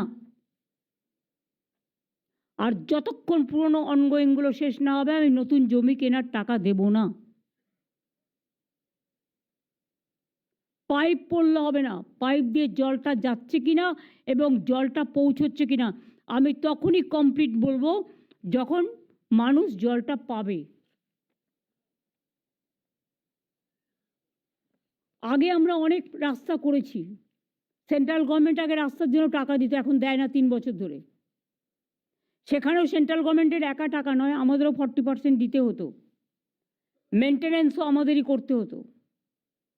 3 বছর ধরে টাকা বন্ধ করে দেওয়ার পরেও আমরা পথশ্রী প্রকল্পের মাধ্যমে প্রায় 25,000 কিলোমিটার রাস্তাঘাট করেছি। বাদবাকি আমি অনুরোধ করব ডিএমদের, যদি খুবই খারাপ কন্ডিশনের থাকে কিছু গ্রামীণ রাস্তা, ইমিডিয়েট ওটাকে, আমি দেখেছি অনেক সময় লক্ষ্য করে, আপনারা কি করেন বলুন তো, কেউ কেউ পরিচিত আছে আপনাদের, তারা যে লিস্টে দেয় সেটা দিয়ে ধরে দিয়ে দেন সার্ভে না করে। আমি করব কেন সেটা? আপনার পরিচিতদের কাজ তো আমি করব না। আমি দেখব মানুষ কোথায় কোথায় মানুষকে পরিষেবা দেওয়া দরকার, সেই জায়গাগুলোকে বেছে নিয়ে আইডেন্টিফাই করে নিয়ে দরকার হলে উলগানাথন এটা আইডেন্টিফাই করে কাজটা করতে হবে। Ma'am, yes ma'am. আমি পঞ্চায়েত ডিপার্টমেন্টকেও বলে দিলাম। আপনারা তো আলু ছেড়ে দিলেন প্রদীপ, আপনি আর বেচা কেন ছেড়ে দিলেন আমায় না জিজ্ঞেস করে? এখানে মানুষ বেশি দামে কিনবে, আর আপনারা ছেড়ে দেবেন ইচ্ছে মতো? না ম্যাডাম, আমরা ছাড়িনি, ওটা অন্যায় করেছিল, তার জন্য আবার ইম্পোজ করা হয়েছে যে মুহূর্তে আমাদের নজরে এসছে। তো নজরে আগে আসেনি কেন? After death if comes the doctor, কোনো কোনো সাহায্য হয়? কখনো কখনো এটাও হয় আমি চোখ বুজে থাকি, দেখতে পাই না, দেখেও দেখতে পাচ্ছি না, তার পেছন দিকে কিছু কারণ থাকে। পুলিশও চোখ বুজেছিল, আমি খবর পাই, আপনারা পান না। আমার পাঞ্জাবের আলুর দিকে ইন্টারেস্ট কেন? পাঞ্জাবের আলু নেবো যখন আমার প্রয়োজন, আগে আমার বাংলার চাষিরা যে আলুটা রেখেছে সেটাকে আমি সদ্ব্যবহার করব। আর এখন থেকে অনেকে বলবে এক্ষুনি কোল্ড স্টোরেজ খালি করে দিন, নতুন আলু উঠবে, নতুন আলু উঠতে উঠতে ফেব্রুয়ারি মাস হয়ে যায়। আর এখনও শীতটা পড়েনি, বেশি শীত পড়লে আলুটা আসতে দেরি হয়, ফেব্রুয়ারির আগে পাওয়া যায় না। আমি জানি মেদিনীপুরের কিছু লোক গর্বে তার এই চক্রটার সাথে যুক্ত আছেন, যাদের সাথে পুলিশের একাংশও যুক্ত আছে। এবং বেচা তোমাকে আমি কিছু বলছি না, তারকেশ্বর আলুর জায়গা, তোমাদের ওখান থেকেও অনেক আলু গেছে, দেখে নিও।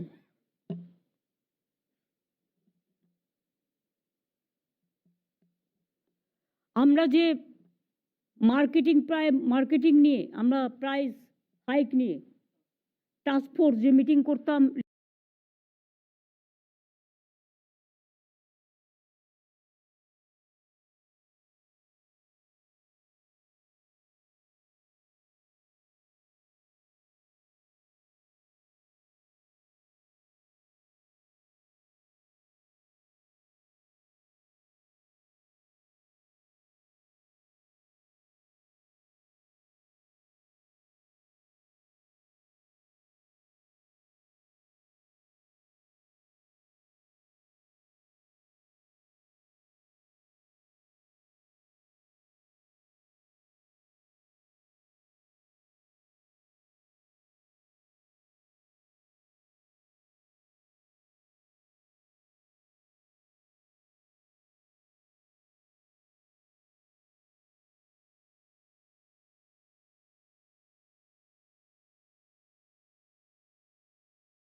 রেগুলারলি, সেটা রেগুলারলি ভিজিট হচ্ছে বাজারে বাজারে।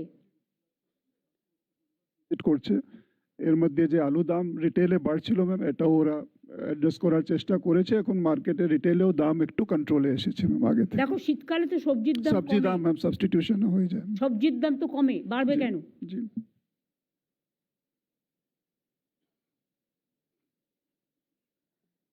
মজুতদারি করে রাখবে। হোর্ডিং এর বিরুদ্ধে পুলিশেরও টিম আছে হোর্ডিং দেখার। হোর্ডিং এর কথা বলছি আমি।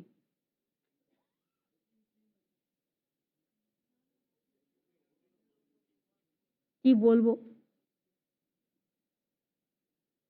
হোর্ডিং করে রেখে দেয়, পরে দাম বাড়িয়ে যখন বাজারে পাওয়া যায় না তখন সেটা বেশি দামে বিক্রি করে। এই হোর্ডিং কোথায় কোথায় মানে প্রচুর মজুদ আছে দেখে নিন তো কালোবাজারিদের কাছে, দেখে নিয়ে সেটা সুলভ বাংলায়, সুফল বাংলায় একদম ছেড়ে দিন। এটা কে দেখে? ইবি ডিপার্টমেন্ট, ম্যাম আমি বলছি ম্যাম, এনফোর্সমেন্ট ব্রাঞ্চের কে দেখে? ম্যাম ডিজিবি দেখেন ম্যাম। তিনি এখানে উপস্থিত আছেন? না এখানে নেই ম্যাম। এমনিতে ম্যাম আমাদের সুফল বাংলা আপনার নির্দেশ মতন আমরা 160 বাড়িয়েছিলাম, এখন 640 আছে। আর যেমন আপনি নির্দেশ দিলেন আমরা জেলা থেকে সরাসরি সবজি কিনে প্রচুর আনাচ্ছি কলকাতায়, সবজি দাম সবটা অনেক কমে গেছে ম্যাম। আর টিমগুলো ভিজিট করছে কলকাতা, কয়েকটা জায়গায় সমস্যা ছিল সেখানে সিপি সাহেব এবং কেএমসি থেকেও কিন্তু টিম পাঠিয়ে কন্ট্রোল করা হয়েছে ম্যাম। শীতকালে সবজির দাম কমে, এটা মাথায় রেখো। গ্রামের নিশ্চয়ই। চাষিদের থেকে সবজি কিনে বাজারে সাপ্লাই করো। সেটা করছি ম্যাম। 85 এখন সেন্টারে চলছে ম্যাম, এই বছর আমরা চালু করলাম।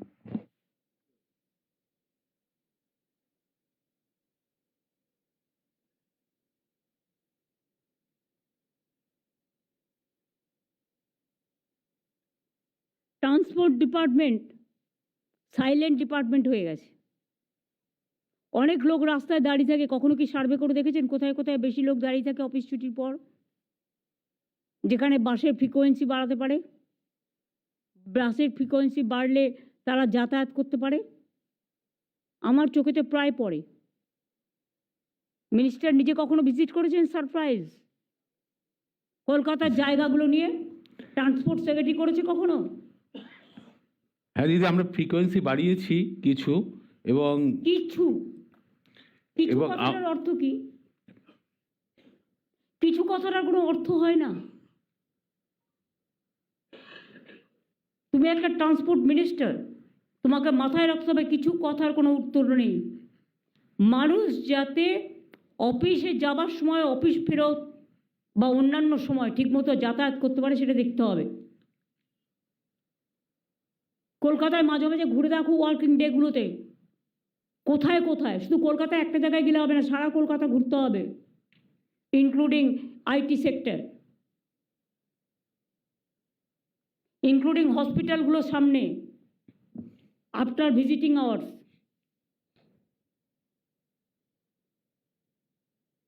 আর পুলিশকে বলবো স্পিড কমিয়ে ওভার স্পিড করা যাবে না।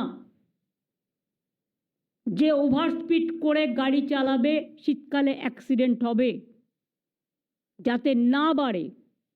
প্রত্যেকটা রাস্তায় এমনকি ন্যাশনাল হাইওয়েতেও স্পিড কন্ট্রোলের একটা সিস্টেম থাকবে।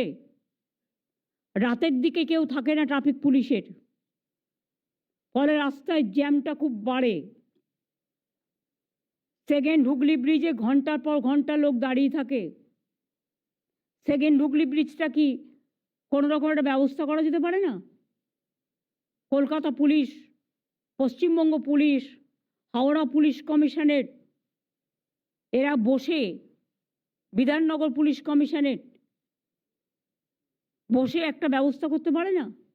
সেই সময় ট্রাকগুলো চলে, ফলে টোটাল ট্রাকগুলো একটা জায়গা দিয়ে চলে, ফলে সেকেন্ড হুগলি ব্রিজটায় যদি কোনো ইনসিডেন্ট হয়ে যায়, আমি তোমায় বলছি যে কোনো দিন বড় ঘটনা ঘটে যাবে।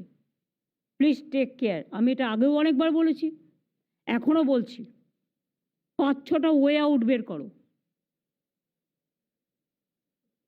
মা ফ্লাইওভার বন্ধ করে দেওয়া হয়েছিল রাত্রি সন্ধ্যে 6টার পর। পুলিশের সবচেয়ে ইজি কাজ হচ্ছে বন্ধ করে দাও। কোনো ভিআইপি গেলে সব বাড়ি ঘর দোকান টোকান বন্ধ করে দাও। কেন? চালু রেখে সব তো করা যায়, করা যায় নাকি? কত লোক তার প্রয়োজনে, সবার তো 4 চাকা নেই, বা 4 চাকা থাকলেও সে অ্যালাউ নয়, 2 চাকাও অ্যালাউ নয়।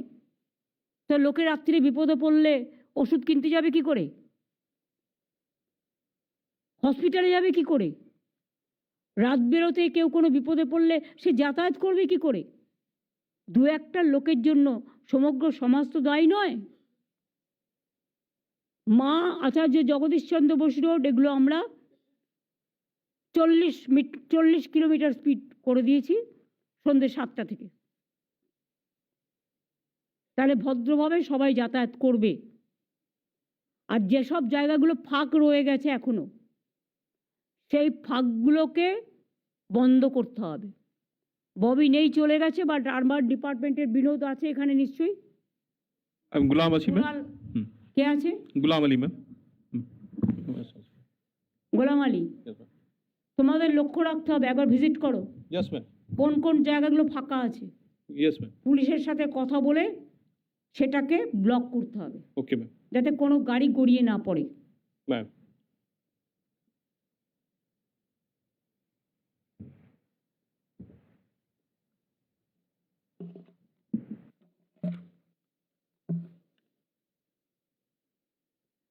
আমরা রাজ্যের প্রায় 10,000 স্কুলকে ডিজিটাল এডুকেশন শুরু করবার জন্য কম্পিউটার থেকে শুরু করে যাবতীয় সরঞ্জাম দিয়েছি। সে কাজ কতদূর এগোলো? আমি স্কুল এডুকেশন ডিপার্টমেন্টকে বলবো, যদি কাজ এখনও বাকি থাকে ইমিডিয়েট এটাকে শুরু করা। 2, আমি কাগজে দেখলাম, আমি জানতাম না। আমি চিফ সেক্রেটারিকেও জিজ্ঞেস করলাম, চিফ সেক্রেটারিও জানতো না। প্রাথমিক স্তরের সেমিস্টার, তো পলিসি ডিসিশন এডুকেশনে যখন you are education minister, but please remember, if there is a new policy decision, please consult us. দিদি আমি ওটা কাগজ আমিও দেখে পরশুদিন সেক্রেটারির সঙ্গে কথা বলে পরশুদিন রাতে চিফ সেক্রেটারির কাছে প্লেস করেছি। আপনি কনসেন্ট দিলে তবে নোটিফিকেশন হবে। কাগজে আগে বেরোলো কি করে? প্রেস কনফারেন্স করে আমি কোনো কথা শুনতে চাই না, পাবলিক তো জেনে গেল আগে। যা মেসেজ যাওয়ার চলে গেছে, ওটা হবে না। ঠিক আছে দিদি। 4 জন অ্যাডভাইজার সিদ্ধান্ত নিয়ে বলে দিল, আর হয়ে গেল। বাচ্চাগুলোর আমি চাই ভার কমাতে, কাঁধের ব্যাগ কমাতে। ওদের যদি আমরা ভার বাড়িয়ে দিই, এমনিতেই পড়াশোনার ভার এখন খুব বেশি, ওইটুকু বাচ্চারা কথা বলতেই পারে না, টুইঙ্কেল টুইঙ্কেল লিটল স্টার বলতে পারে না। তাদের পড়ানো হয়, শেখানো হয়, তো সেমিস্টার বলবে। একটা 1-এর বাচ্চা কি সেমিস্টার দেবে? না 2-এর বাচ্চা কি সেমিস্টার দেবে? কলেজে যেটা চলে স্কুলে সেটা চলে না। না দিদি আমি বলেছি, স্কুলে এগুলো হয় না। স্কুল যা প্রথা চলছে তাই চলবে। কলেজ ইউনিভার্সিটিতে শুরু হয়েছে, তারা অভ্যস্ত হয়ে গেছে, তারা জানে।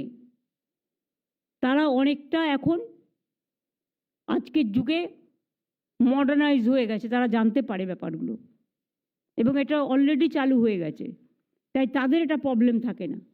কিন্তু প্রবলেম এটা থাকে বাচ্চাদের, অফকোর্স স্কুলের বাচ্চাদের থাকবেই। স্কুলে কোনো সেমিস্টার টেমিস্টার চলবে না। আর আমি বলবো, এডুকেশনের ব্যাপারে নতুন করে কোনো পলিসি নিলে please let us know first before press. প্রেসে যখন একটা সাবজেক্ট যায়, মানুষ মনে করে এটাই সত্যি, গরুর রচনা করার মতো। এটা তোমাদের বুঝতে হবে। প্রেসকে একটা খাইয়ে দিলাম, নিউজ দিতে হলো। এখন আবার নিয়ম হচ্ছে করে খাইয়ে দেয়, ভাত খাইয়ে দেয় না, নিউজ খাইয়ে দেয়। নিউজটা কি না, ওখান থেকে অমুক দাদা নিউজটা পাঠালেন, অমুক দিদি নিউজটা পাঠালেন। কেন সামনাসামনি বলতে হবে? অসুবিধার কী আছে?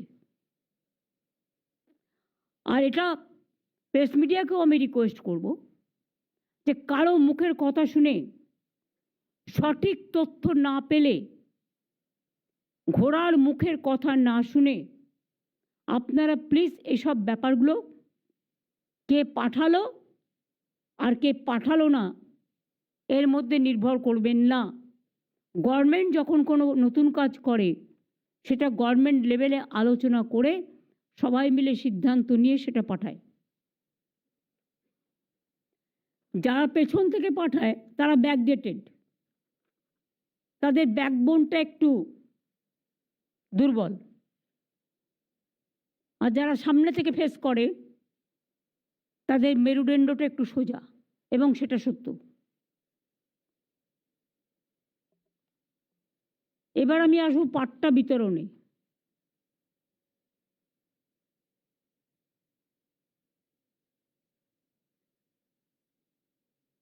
দু সালের পর থেকে সাধারণ মিলিয়ে সব মিলিয়ে মোট পাট্টা বিতরণ হয়েছে 6 লক্ষ।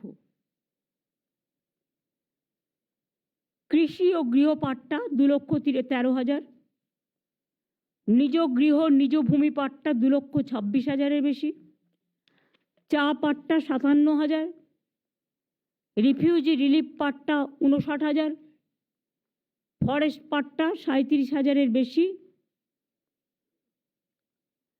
ফ্রিহোল্ড টাইটেল ডিড 290টি উদ্বাস্তু কলোনির প্রায় 59,000 পরিবার।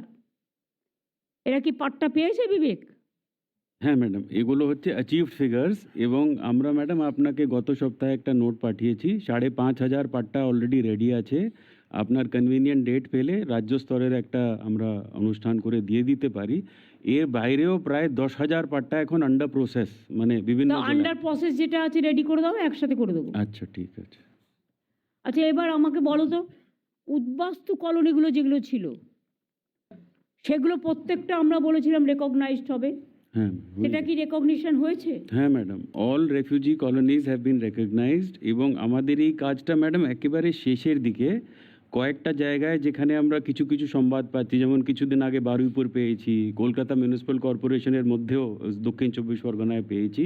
খুব দ্রুত সার্ভে করাচ্ছি এবং এগুলোকেও শেষ করার কাজ চলছে ম্যাডাম। কৃষ্ণনগরে অনেক উদ্বাস্তু কলোনি আছে নদিয়া জেলায়, হচ্ছে ম্যাডাম ওখানে। ওটা হচ্ছে? প্রায় হয়ে গেছে, যেটুকু রেসিডুয়াল কাজ বাকি আছে ম্যাডাম শেষ করার চেষ্টা চলছে।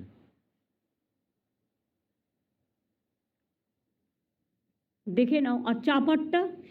আচ্ছা, চা পাট্টা ম্যাডাম যেটা বললাম, এই যে 10,000-এর কাজ চলছে ম্যাডাম, এর মধ্যে প্রায় 6,500 হচ্ছে চা পাট্টা।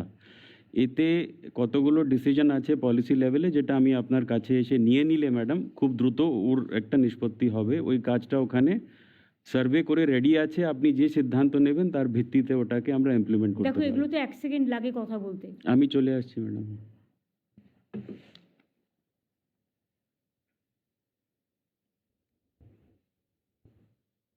এবার আমি আর ল্যান্ডে আর একটা কথা বলবো।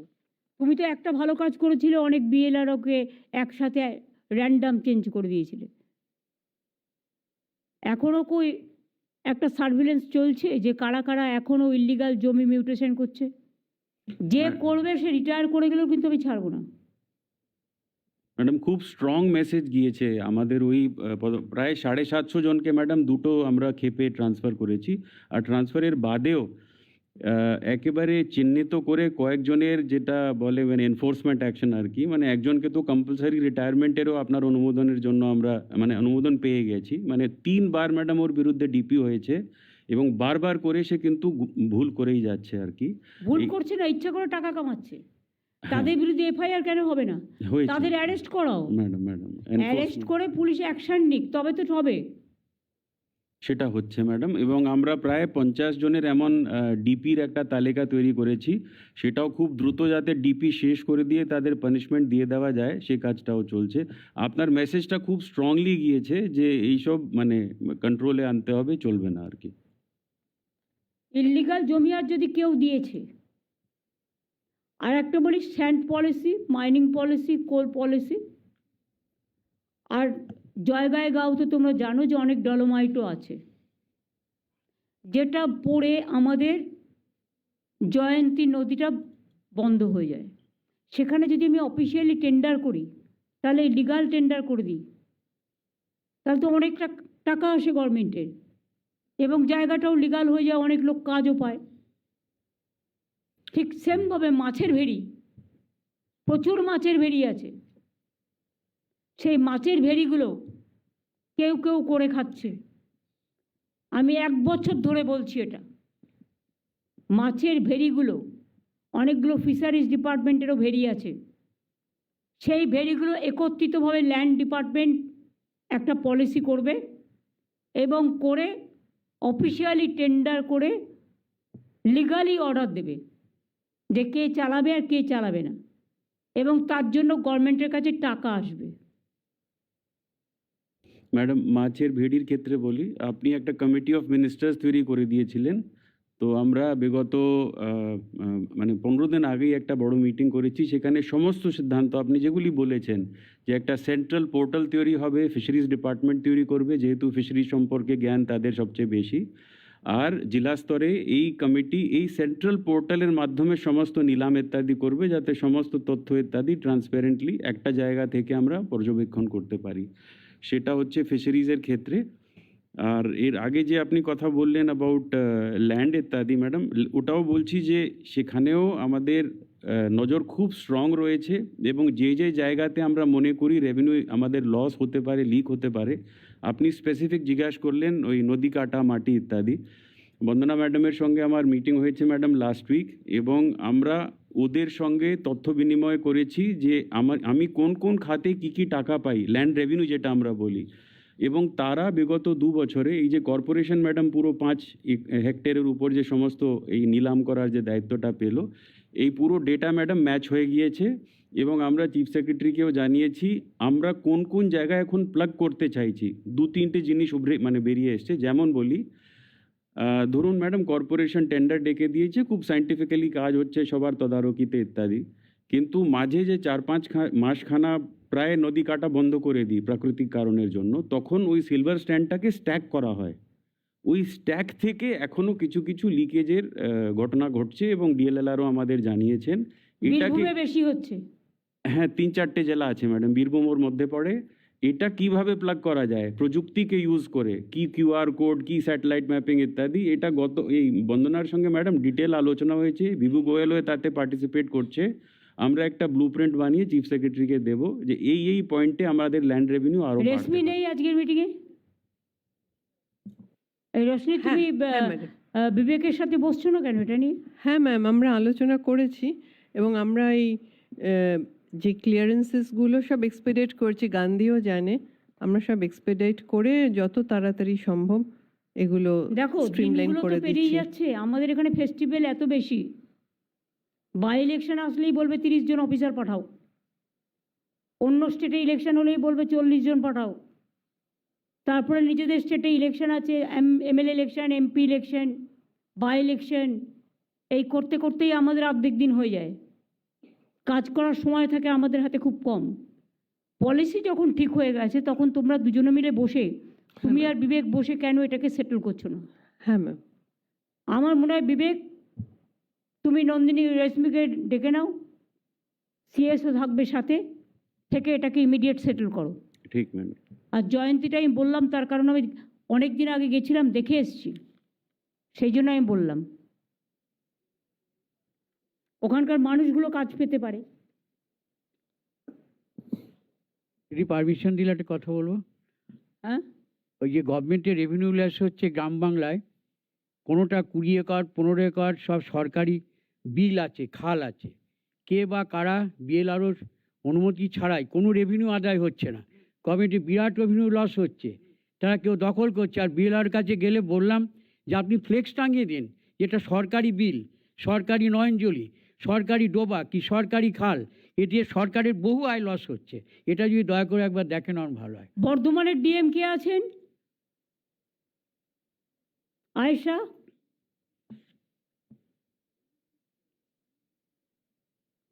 আমরা অলরেডি এগুলো সার্ভেতে দিয়েছি ম্যাডাম, আমরা শীঘ্রই সার্ভে করতে টেন্ডারে যাচ্ছি। বিল, পুকুর, বালি, স্যান্ড, মাটি, খাল বিল বোঝো তো? হ্যাঁ ম্যাম, গেছিল। ভালো করে ফিল্ড সার্ভে করে ধরে নাও, এবং গভর্নমেন্টের টাকা গভর্নমেন্ট পাবে। বিএলআরও যদি নেগলিজেন্স করে লিস্ট আমাদের পাঠাবে, আমরা চেঞ্জ করে দেবো। হ্যাঁ ম্যাম, বিএলআরও কাজটা তো বিএলআরওকে করতে হবে। হ্যাঁ ম্যাম, গভর্নমেন্ট রেভিনিউ যাতে লস না হয় সেটা নজর রাখবে। হ্যাঁ ম্যাম। আমি বীরভূমের ডিএমকে ডাকছি বিধান।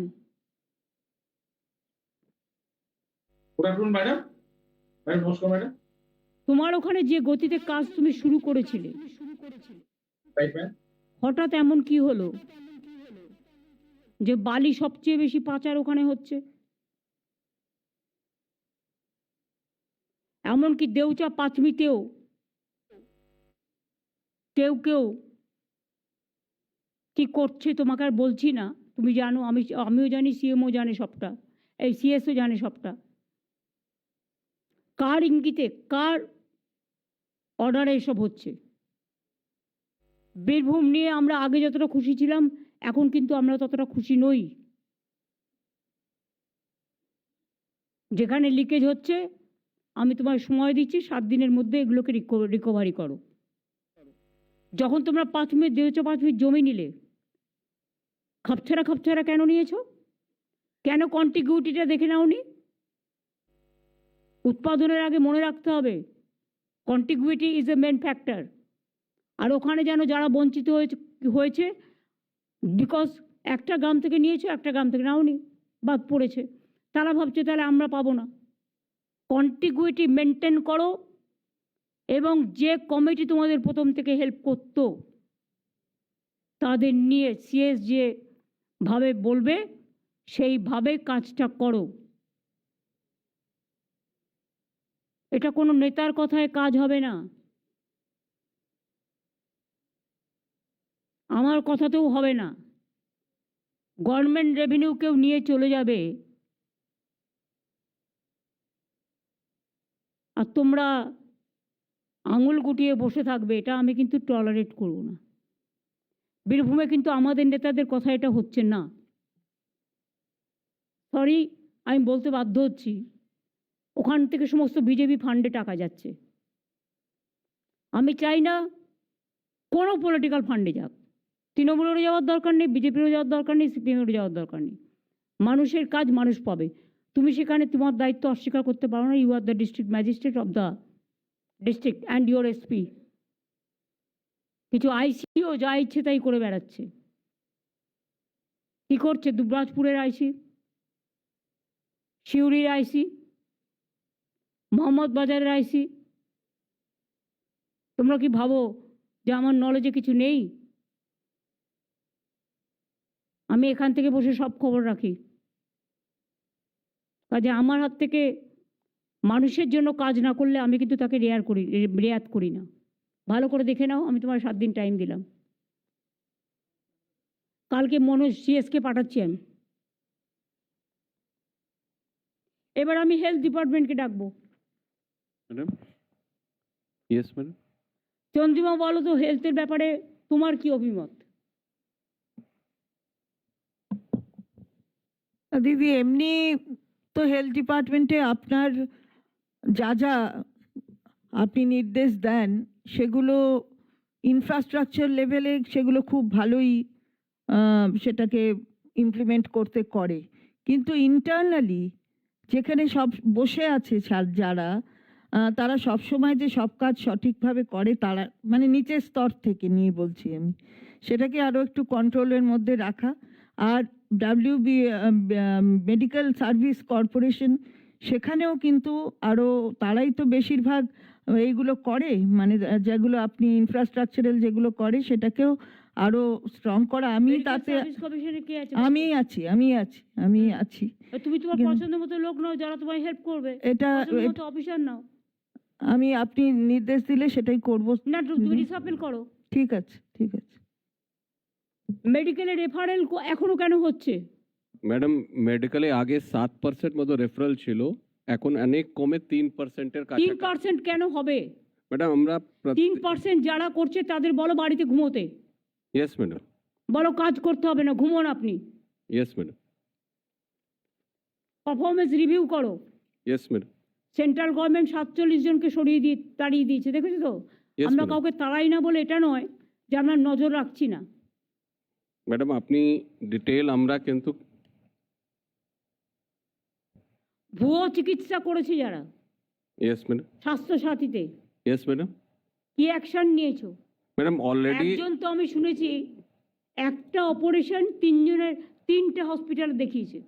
ইয়েস ম্যাডাম, আমরা অলরেডি শোকজ করে ডিসিপ্লিনারি প্রসিডিংসগুলো করা হচ্ছে কয়েকটা লোকের না, কিন্তু। এগুলো নামগুলো তো আমাদের জানাবে, let the people should know. Yes madam, 3টে কেস দেখিয়েছে, একটা অ্যাপেন্ডিক্স অপারেশন করেছে 3 জায়গায়, একই সময়ে, একই নামে, একই দিনে। ইয়েস ম্যাডাম, আমরা কয়েকটা কেসগুলো ধরেছি, কয়েকটা নার্সিং হোম বন্ধ হয়েছে, কয়েকটা ডক্টরদের এগেনস্টে ম্যাডাম অ্যাকশন হয়েছে। আমি ডিটেল লিস্টটা পাঠাচ্ছি ম্যাডাম।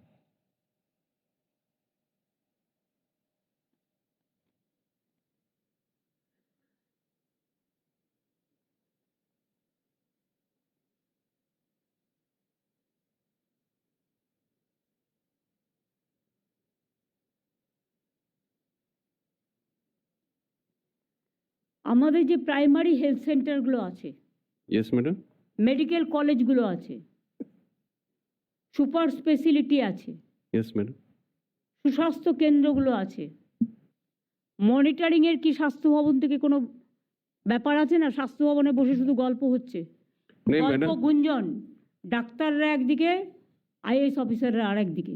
না ম্যাডাম, আমরা কিন্তু ম্যাডাম আমরা পুরো স্বাস্থ্য ভবন থেকে সিনিয়র অফিসার্স আর অল ডিপ্লয়েড ইনক্লুডিং মি, আমরা কিন্তু ম্যাডাম যাই, ফিল্ডে যাই, সুস্বাস্থ্য কেন্দ্র থেকে নিয়ে মেডিকেল কলেজ অবধি প্রত্যেকটি কাজের কিন্তু মনিটর করা হয়। আমাদের খুব সুন্দর একটা কম্পিউটারাইজ সিস্টেম দিও, কোন ডক্টর কত অপারেশন করলো, কত ছানি। আমি ওটা বলছি না, আমি primary level, primary health centre, yes madam, সেখানে কিন্তু ম্যাডাম স্বাস্থ্য কেন্দ্র, এগুলো কি মনিটরিং করা হয়? ইয়েস ম্যাডাম, ওগুলো সব করা হয় আরো জোরদার করতে হবে, কিন্তু ম্যাডাম করা হয়। আমরা প্রত্যেকটি সুস্বাস্থ্য কেন্দ্র অবধি কিন্তু আমাদের কি সিস্টেমে করো একটু জানিয়ে তো, চন্দ্রিমা তুমি দেখে নিয়ে আমায় বলো তো। ইয়েস ম্যাডাম, আমাদের কিন্তু প্রত্যেকটি সুস্বাস্থ্য কেন্দ্রে কোন দিনে কত ফুটফল হলো, কোন কোন রোগী দাওয়া নিল, পুরো তথ্য কিন্তু থাকে, সেটাকে আমরা মনিটর করি। ফিল্ডে গিয়ে মানুষের সাথেও কথা হয়। প্রায় ম্যাডাম সুস্বাস্থ্য কেন্দ্রগুলোতে প্রত্যেক সুস্বাস্থ্য কেন্দ্র মোটামুটি আমি একটা তথ্য দিতে পারি, অন অ্যান অ্যাভারেজ সুস্বাস্থ্য কেন্দ্র যেটা আমাদের প্রায় 13,000-এর বেশি আছে, সেখানে আমাদের অ্যাভারেজ মান্থলি ওপিডি ফুটফল মতলব ওই সব থেকে ছোটো জায়গাতেও কিন্তু 881 জন অন অ্যান অ্যাভারেজ এখন যায়। ও তার মধ্যে 750-এর কাছাকাছি পেশেন্ট কিন্তু ডায়াবেটিস, হাইপারটেনশন, ফিভার এই দাওয়াগুলো পায়। কেন ওখানে স্বাস্থ্য ইঙ্গিত, যেটা ম্যাডাম আপনি টেলিমেডিসিন সার্ভিস চালু করেছেন, সেটাও থাকে। ডেলি প্রায় ম্যাডাম 85,000-এর কাছাকাছি মানুষ শুধু টেলিমেডিসিন থেকে পরিষেবা এখন পাচ্ছে। এটা ভারতবর্ষে। সন্দেশখালিতে যেটা বলে এসছি সেটা প্রসেস করছো তো ম্যাডাম? সন্দেশখালিতে যেটা বলে এসছি, ইয়েস ম্যাডাম, ওটা 30 বেড থেকে 60 বেড করা অলরেডি আমরা প্রসেসগুলো আরম্ভ হয়েছে। ওখানে একটা 60 bedded hospital along with the caesarean section করে হসপিটাল যে করাবে সেটা করা হচ্ছে ম্যাডাম। অপারেশন থিয়েটার সহ। অপারেশন থিয়েটার সাথে ওখানে আমাদের সিজেরিয়ান সেকশন মানে এই যেটা কমপ্লিকেটেড ডেলিভারি, যেহেতু দ্বীপ এলাকা অনেক দূর আসতে, বসিরহাটে আসতে হয়, সেটা প্রবলেম হয়, সেজন্য ওখানেই করা হবে ম্যাডাম। কয়েকটা দ্বীপ এলাকার ওটা খুব উপকৃত। বসিরহাট সাব ডিভিশন আছে না? বসিরহাটে বসিরহাট সাব ডিভিশন, যেটা আমি তোমায় বলি, নর্থ 24 পরগনা, সাউথ 24 পরগনা জেলাটা খুব বড়। সাউথ 24 পরগনা যদিও তোমায় বলতে পারি জলের দিকে আছে পাথর প্রতিমা, তোমার নাম বকখালি ওদিকটার নামখানা কিছুটা, কিন্তু উত্তর 24 পরগনায় সন্দেশখালি, হিঙ্গলগঞ্জ এগুলো টোটালটাই জল পেরিয়ে আসতে হয়, মানে জিওগ্রাফিক্যালি। বসিরহাটের একটা সাব ডিভিশন যদি সন্দেশখালি, হিঙ্গলগঞ্জের মাঝখানে করে দেওয়া যায় একটা ভালো জায়গা দেখে, কথা বলো, ডিএম এবং 2জন এমএলএ আছে, লেট দেম টক, কথা বলে সিদ্ধান্ত নিয়ে যদি একটা সাব ডিভিশন করে দিতে পারো। সাব ডিভিশনের মানে যেহেতু সাব ডিভিশন আছে, বসিরহাট সাব ডিভিশন আছে, কিন্তু ওটা আর একটা কো সাব ডিভিশন টাইপের করে দিতে পারো, তাহলে ওদের কিন্তু বসিরহাটে আসতে অনেক খরচা হয়, অনেক কষ্টও হয়, এটা ওদের পক্ষে অনেক সুবিধে হতে পারে। তাতে ওদের যে পরিচয়পত্র থেকে শুরু করে, ওদের যে ইনস্টিটিউশন ডেলিভারি থেকে শুরু করে, ওদের যে ডক্টর ফেসিলিটিস থেকে শুরু করে, অ্যাডমিনিস্ট্রেটিভ ফেসিলিটিস থেকে শুরু করে, পড়াশোনার ফেসিলিটিস থেকে শুরু করে, এগুলো সব কিন্তু ওরা পেতে পারে। আরেকটা তুমি দেখে নাও পাঠানখালির ওদিকটা, যেটা হচ্ছে তোমার পাথর প্রতিমা আর এর মাঝখানে পড়বে, পাথর প্রতিমা গোসাবা, এই দুটোকে কেন্দ্র করে same method should be applied to their also, কারণ ওদেরও জল পেরিয়ে আসছে অনেক দূরে দূরে জায়গা।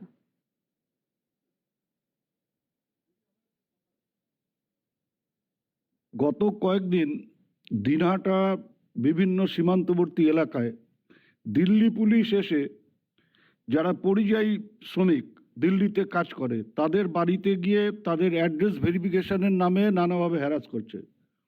এমন কোনো কথা শুনিনি যে লোকাল পুলিশ তাদের সাথে থাকছে, তারা ডাইরেক্ট সেখানে গিয়ে এটা করছে এবং তার ফলে একটি পলিটিক্যাল পার্টির লোকেরা তারা পরবর্তী সময়ে সেই লোকগুলোর কাছে গিয়ে বলছে যে হয় আমাদের সাথে থাকো, না হলে পরে এরপরে তোমাদের অনেক বিপদের মুখে পড়তে হবে।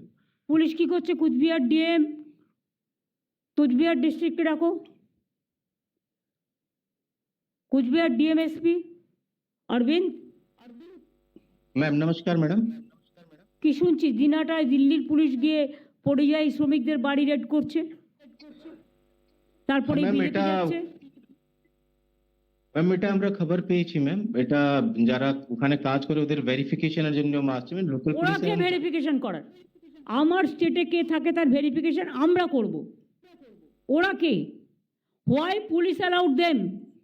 এবং আমাদের কাছে কোনো ইনফরমেশন পাঠায়নি। What is the role of the SP? বলো কি রাজীব কুমার, তুমি জানতে এটা? তোমাকেও জানায়নি, বলো। ম্যাম আমরা আমরা ইয়ে করছি স্যার, ওদেরকে যে ভেরিফিকেশন রোলগুলো রয়েছে আমরা আমি তোমাদের একটা কথা বলি, সিস্টেমটা আগে জানো। কোনো আউটসাইডার পুলিশ আসতে গেলে লোকাল পুলিশের পারমিশন নিতে হয়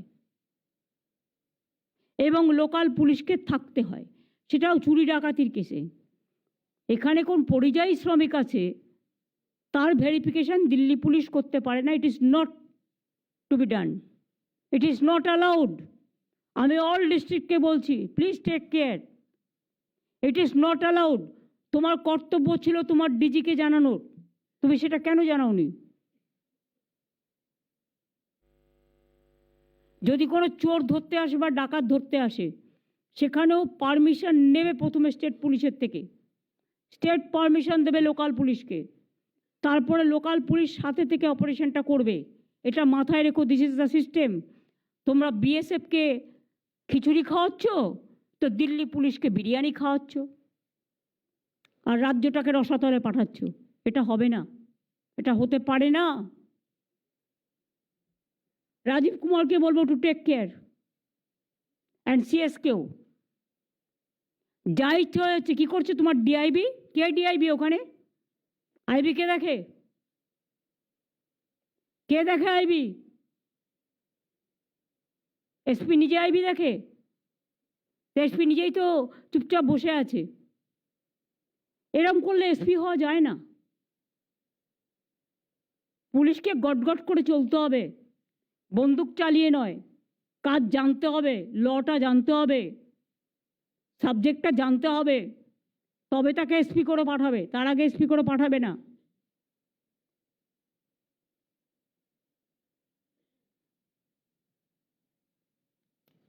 এরকম কিছু হলে আমাকে জানাবে তো ডাইরেক্ট। ডিএমকে একটা ইনফরমেশন দেবে, এসপিকে একটা ইনফরমেশন দেবে, দিয়ে আমায় জানাবে।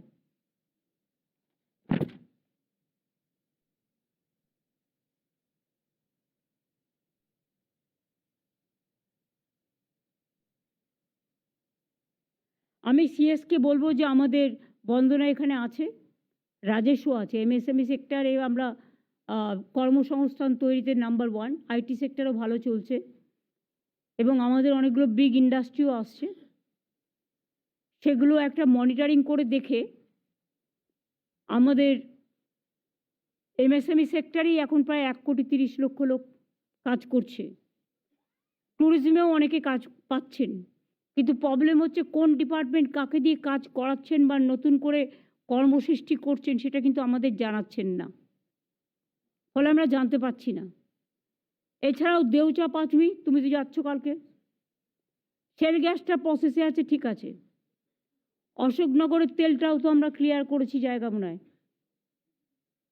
হ্যাঁ, শুধু একটা কন্ডিশন দিয়েছি, প্রসেসে আছে। রঘুনাথপুরে জঙ্গল সুন্দরী কর্মনগরী, এটা অলরেডি আমাদের ক্লিয়ারেন্স আছে, 72,000 কোটি টাকার প্রকল্প, হাজার হাজার ছেলেমেয়ের, লক্ষাধিক ছেলেমেয়ের কাজ হবে। এটা কোন পর্যায়ে আছে দেখে নিতে হবে বিজিবিএসের আগে। সিলিকন ভ্যালি তো ঠিকই আছে, কোনো অসুবিধে নেই, ওখানে যাতে মানুষের কোনো অসুবিধে না হয়। আমি রাজীব কুমারকে বলেছি ভাঙড়ের বর্ডারে একটা পোস্টে করে দিতে। আর তাজপুরে সমুদ্র বন্দরটা দেখো, যদি না হয়ে থাকে তাহলে দরকার হলে আমাদের গ্লোবাল টেন্ডার করতে হবে, লিগাল ওপিনিয়ন নিয়ে নাও। আর তাছাড়াও আমাদের অমৃতসর ডানকুনি পণ্য করিডর, এবং আমরা যেটা 6টা ইকোনমি করিডর করব বলেছিলাম, সেগুলো কোন পর্যায়ে আছে। এটা ইন্ডাস্ট্রির একদিন মিটিং ডেকে এবং ইন্ডাস্ট্রিয়াল হেড যারা আছে তাদের চেম্বার্সগুলোকে ডেকে, সব চেম্বার্সকে সবাইকে ডাকার দরকার নেই, 2-3 জন করে ডাকলেই হবে, যারা পজিটিভ, যারা গিয়ে জিনিসটা ক্যান্সেল করবে না, জিনিসটাকে প্রোটেকশন দেবে, বা যারা আমাদের বিভিন্ন ইন্ডাস্ট্রি ডিপার্টমেন্টের হেড আছে তাদের। আমার চোখের সামনে এখন আছে গঙ্গাসাগর মেলা, গঙ্গাসাগরটাকে সকলকেই ভালোভাবে করতে হবে। অত্রি তুমিও কিন্তু সেই সময় ওখানেই থাকবে পুরো, এবং আরও 2-1 প্রিন্সিপাল সেক্রেটারিকে সিএস ঠিক করে দিক। পুলিশের টিম তো আমি ঠিক করে দিয়েছি অলরেডি, মিনিস্টারদের টিমও ঠিক করে দিয়েছি। গঙ্গাসাগর মেলা কলকাতাটা কলকাতা পুলিশ দেখে নেবে, সেখানেও কাউকে পোস্টিং দেবে। ফায়ার ব্রিগেডেও যাতে কোনো প্রবলেম না হয়, সুজিত ওদিকটা থাকলেও ফায়ার ব্রিগেডের কেউ একজন এখানে সঞ্জয় দেখে নেবে ভালো করে ফায়ার ব্রিগেডের দিকটা। জগমোহনও আছে, ফায়ার ব্রিগেডেই আছে। জগমোহন কোথায় আছে এখন? Ma'am Forest- civil defence. Civil ডিফেন্সে আছে। হ্যাঁ। আর ফরেস্টটাও ভালো করে দেখে নিতে হবে, হাতির পাল বাড়ছে আর বাইরে বেরিয়ে যাচ্ছে। মনোজ আগরওয়াল, ম্যাম ফরেস্টটাকে টেক কেয়ার করতে হবে ভালো করে। হাতির পাল বাড়ছে যেখানে, ম্যাম গ্রামে ঢুকে যাচ্ছে, সেখানে আমরা একটা খালের মতো করে দিতে পারি তো। হ্যাঁ ম্যাডাম, আমরা ম্যাডাম চিহ্নিত করেছি কি করে সময় বলবার দরকার নেই, হ্যাঁ ম্যাম, তুমি সিএস এর সাথে একটু বসে নিও, প্ল্যানিং করা আছে। ঠিক আছে।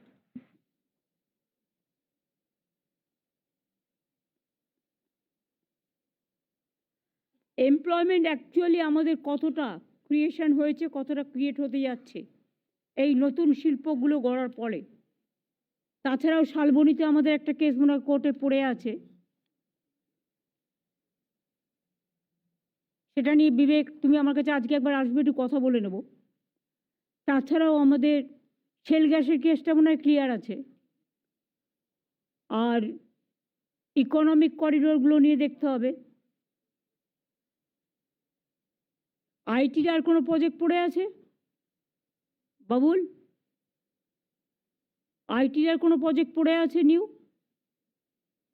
না দিদি, মোটামুটি যেগুলো যেগুলো ছিল সব কটার ফলো আপ হচ্ছে। একটা খালি একটা 50-এর জায়গা রয়েছে যেটা কাজ এখনও শুরু হয়নি, সেটা আমরা কথা বলছি রিলায়েন্সের। ওইটা একমাত্র আমরা একটা মানে জায়গায় পৌঁছতে পারিনি, বাকি সব কিন্তু যা যা মোটামুটি আমাদের আছে সেগুলো হচ্ছে। আর ইনফোসিসের চারদিকের ইনফ্রাস্ট্রাকচার যেটা ছিল সেটাও করে দেওয়া হয়েছে। উইপ্রো আর টিসিএসও ভিজিট করে ওরা যা যা নতুন নতুন চাইছে সেগুলো করে দেওয়া হচ্ছে in coordination with KMC. CAB একটা জায়গা নিয়েছিল খেলনগরীতে, যেটা হচ্ছে ডুমুরজলায়। ডুমুরজলায় তো এমনিতে আমি অ্যাস্ট্রো ট্যাপ দেখে এসেছি, আমি ভালোভাবে মাঠগুলো তৈরি হয়েছে জায়গাগুলো। সিএবি জায়গাটা চাইছে একটা স্টেডিয়াম করার জন্য, ওদের জন্য তো জায়গাটা রাখা হয়েছে। এটা কি হিটকোর আন্ডারে আছে দ্বিবেদী? হ্যাঁ, ওটা ওই ইটকো ছিল, ওখান থেকে ওরা এখন হাওড়া মিউনিসিপ্যাল কর্পোরেশনকে দিয়ে দিয়েছে। কেন দিয়েছো ডুমুরজলাটা? হাওড়া মিউনিসিপ্যাল কর্পোরেশনকে দিয়েছো? হ্যাঁ, তার একটা কারণ, ওখানে একটা জয়েন্ট মিটিং হয়েছিল। না না না না না না না না না না, ডুমুরজলাটা তোমাদের আন্ডারে নিয়ে নাও। ওরা পারবে না, কারণ ওখানে খেলনগরী, ওখানে নানা রকম খেলাধুলা হবে। সিএবি স্টেডিয়াম হলে ওখানেও পুলিশ প্রোটেকশন থেকে শুরু করে সব কিছু। ওটা হাওড়া এক পাশে, ডুমুরজলার একদম নবান্নর পাশে হবে না, ওটা হিটকোর কাছেই রেখে দাও। It should be transfer to Hitco. CS cabinet মিটিংয়ে করে নাও এটা। ম্যাডাম আপনার পারমিশন পেলে একটা জিনিস অ্যাজ এ মানে হিটকোর ব্যাপার, ওই খেলনগরীর ব্যাপারে স্পোর্টস মিনিস্টারকে মাঝে মাঝেই কনসাল্ট করে নেবে। দিদি একটা কথা বলবো পারমিশন দিলে? বলো। বা আমাদের জিসিসি পলিসিটা হয়ে যাওয়াটা খুব দরকার। ওটা সব রেডি আছে ফাইলগুলো, রাজীবজিও খুব অ্যাগ্রেসিভলি ওটা দেখছেন। ওইটা ওটা হয়ে আমরা গেলে দেখছি। হ্যাঁ, ওইটার সেমিকন্ডাক্টর পলিসি, এই দুটো আমাদের খুব না না, ইম্পর্টেন্ট। ও দুটো তো হবেই। খুব তাড়াতাড়ি ওটা হয়ে গেলে খুব ভালো ওটা হয়। Already it is on process, হয়ে যাবে খুব ঠিক আছে, তাড়াতাড়ি। ঠিক আছে, থ্যাংক ইউ। এছাড়াও আমাদের উৎসব, মরশুম, পৌষ মেলা, বিভিন্ন সরস মেলা, সেলফ হেল্প গ্রুপের মেলা, কৃষক মেলা, শ্রমিক মেলা সবই চলছে। এরপর আসবে বই মেলা, জেলায় জেলায় বই মেলা। আর এই সুযোগে কিছু দুষ্কৃতী বাইরে থেকে আসছে, অন্য একটা দিকে নজর দিতে গিয়ে আর একটা দিক খালি হয়ে যাচ্ছে। মনে রাখতে হবে, একটা চোখ থাকবে এদিকে আর একটা চোখ থাকবে ওদিকে। আমরা কেন বলি ভগবানের তৃতীয় নেত্র আছে, মানুষের নেই? মানুষের তৃতীয় নেত্রটা হচ্ছে মানুষের ভিশন। এটা যারা প্রশাসনে কাজ করে, তৃতীয় নেত্র তাদের একটা থাকা দরকার, যেটা এই আজে বাজে কাজগুলোর দিকে নজর রাখবে। আমরা করি কি, একটা বড় কাজে বেশি টাইম দিয়ে ফেলি, ফলে বদমাশ লোকেরা এই সময়টা কাজে লাগায়। আজকেই প্ল্যান করে করতে হলো মার্ডার, তার কারণ হচ্ছে কালকে 1 জানুয়ারি গেছে, লোকে এখন নতুন বছরের মুডে আছে। এই সময়টা ভয়াবহ মাথায় রাখবে।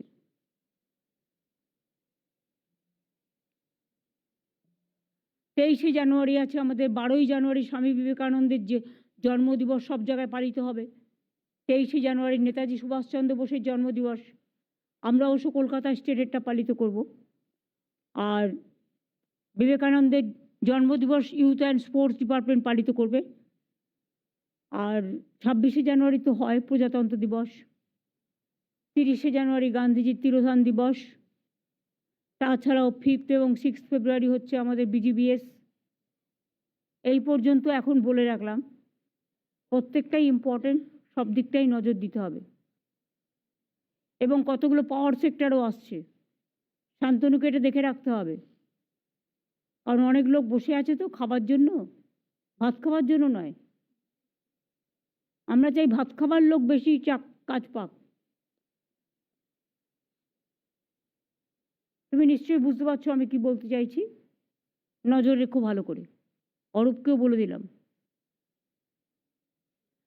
আমার এটুকু বলার ছিল আজকে, এবং ডিএমএসপিদের বিশেষ করে বাংলা সহায়তা কেন্দ্রটাকে আরও গুরুত্ব দিয়ে তাদের যাতে চার্ট থাকে, বোর্ড থাকে, ইনফরমেশান থাকে, লোকে এসে ফর্মটা যাতে প্রয়োজনীয় পায়। তারা যদি কোনো কমপ্লেন করে, সেই কমপ্লেনটা যেন দেখবার লোক থাকে। বিএসকে জেলায় সেন্ট্রাল হেড কে, জেলায় মনিটর কে করে? ডিএম করে। বিএসকেগুলোকে ডিএমদের মনিটর করতে হবে মাসে একবার, কটা কমপ্লেন পড়ে আছে আর কতগুলো কাজ হয়েছে, আর পুরো প্রত্যেকটা পরিষেবা লোকে এসে পাচ্ছে কি পাচ্ছে না। দরকার হলে বিএসকে কেন্দ্রগুলোতে আমরা সিসিটিভি লাগিয়ে দিতে পারি, তাতে ওরাও কাজের প্রোটেকশনটা পায় আর আমাদের কাছেও রেকর্ড থাকে। এরপর যদি কারো কিছু বলার থাকে আপনারা বলুন। আপনি সবটাই কভার করেছেন, কিন্তু কাজের অভিজ্ঞতায় বলছি, আপনার সঙ্গে দীর্ঘদিন কাজ করার, টেন্ডার ক্লজ যদি ঠিক না হয় কোনো কাজ শিডিউল টাইমে শেষ করা যায় না। এখানে প্রত্যেক ডিপার্টমেন্টেই টেন্ডার ক্লজে কোনো পেনাল্টি ইম্পোজ নেই। যে কাজটা 1 বছরের জন্য দেওয়া হলো সেটা 3 বছর ধরে চলছে। কেন এটা হচ্ছে? পেনাল্টি ইম্পোজ যদি ভালো করে না করা হয়। এটা কোন ডিপার্টমেন্ট করবে? ফাইন্যান্স? হ্যাঁ, ফাইন্যান্স একটা করে দিক, সব ডিপার্টমেন্টে এক অবস্থা, কোনো জায়গায় শিডিউল টাইম। আমার মনে হয় টেন্ডার পলিসির ব্যাপারে একটা সেন্ট্রাল পলিসি করে দাও, একটা স্ট্যান্ডার্ড ফরম্যাট করে পলিসি দিচ্ছি each and everybody will accept that, এবং পেনাল্টি শুড বি ইম্পোজড। দরকার হলে প্রপার্টি এনক্রোচও থাকবে।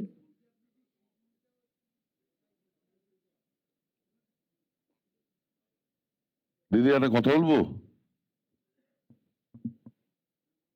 একটা একদম অন্য বিষয় যেটা অরূপ বললো ওইটা নিয়েই, যেটা হলো আমি অন্তত ট্যুরিজম দপ্তরের থেকে যতটুকু দেখতে পাচ্ছি, যেটা হচ্ছে একটা তো বললো এই টেন্ডার ক্লজ, আরেকটা হলো মারাত্মক লেসে 15%, 20%, 25%-এ, মানে এমনকি 30-35%-এ এমন এমন ভেন্ডার চলে আসছে, তাদের যেহেতু অনলাইন হচ্ছে, there is no clause to stop them, কিন্তু যদি কেউ 30%ও করে করুক, কিন্তু ফিনান্স থেকে এমন একটা কিছু একটা বের করুক, ওই 30% টাকা খালি ব্যাংক গ্যারান্টি ব্যাংকের সঙ্গে ওরা করে ওই টাকা জমা করতে হবে। অনলাইনে যেমন সুবিধেও আছে অসুবিধেও আছে, যে কোনো লোক ফ্রডও অ্যাপ্লাই করতে পারে।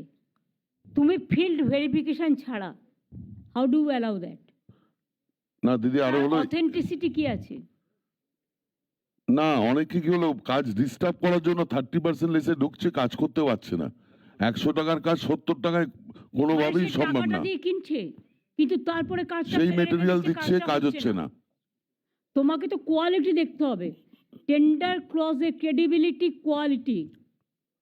কারণ ফিনান্সের নিয়মই আছে টাইম লিমিট 5% অবধি কোনো অসুবিধা নেই, কিন্তু 5%-এর ওপর যদি হয় সেই টাকাটা ব্যাংক গ্যারান্টি না, অন্য একটা কোনো প্রসেসে they should deposit to the department, যাতে কাজ না করলে ওই টাকা দিয়ে আমরা কাজ কমপ্লিট করতে পারি। সরকারকে ডিপোজিট করতে হ্যাঁ, দপ্তরকে দিক, আমরা দপ্তর তো ফিনান্সকেই পাঠিয়ে দেবো। আছে এটা ডিপার্টমেন্টের একটা শাখা থাকবে। হ্যাঁ, আইজিআর ডাইরেক্টরেটও আমি চেঞ্জ করতে বলেছি ল্যান্ড ভ্যালু নিয়ে, যার জন্য আমি কয়েকটা ফাইল আটকেও দিয়েছি। এই জন্যই কাজগুলো নিম্নমানের হচ্ছে, টাইমে হচ্ছে না। আর এটা হচ্ছে ফাইন্যান্সেরই একটা সেলে এটা জমা হবে, একটা অ্যাকাউন্টে, আলাদা অ্যাকাউন্ট থাকবে। রিসেন্টলি হুগলিতে 62% লেসে দিতে হয়েছে, 62। মানে নেবার জন্য আসছে, এসে আর কাজটা করছে না, জায়গাটা দখল করে পালিয়ে যাচ্ছে। এক্ষেত্রে ম্যাম আমি একটা কথা বলবো, অনলাইনও যেমন আছে অফলাইনও রাখো, প্রভিশন দুটোই রাখো। First you see the credibility and quality এবং কাজ করার অভিজ্ঞতা, আগে সে কোথাও কাজ করেছে কিনা, সে কাজ করার জন্য তৈরি কিনা, না শুধুমাত্র টেন্ডার পেয়ে সেই টেন্ডারটাকে সাব টেন্ডারে দিয়ে দিচ্ছে, যেটা not allowed at all. Sub টেন্ডারে দিয়ে দিচ্ছে, এটা মাথায় রেখো, এটা আর একটা করাপশন, টেন্ডার করাপশনের নামে করছে।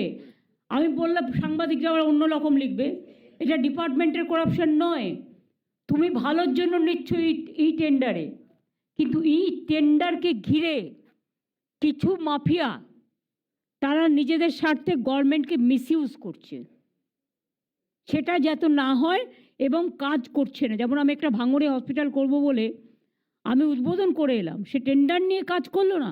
ধুবুলিয়াতে সেম কেস, ওই সত্যমের ভাই কি যেন নামটা,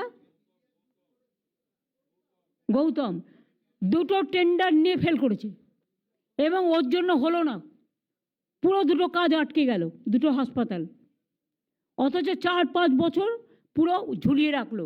ওই ঝুলিয়ে রাখা হবে না, গভর্নমেন্টকে ঝুলিয়ে রাখতে হবে, সেই জায়গা বেরো করো, কাজের জন্য কোনো কম্প্রোমাইজ চলবে না, নো কম্প্রোমাইজ।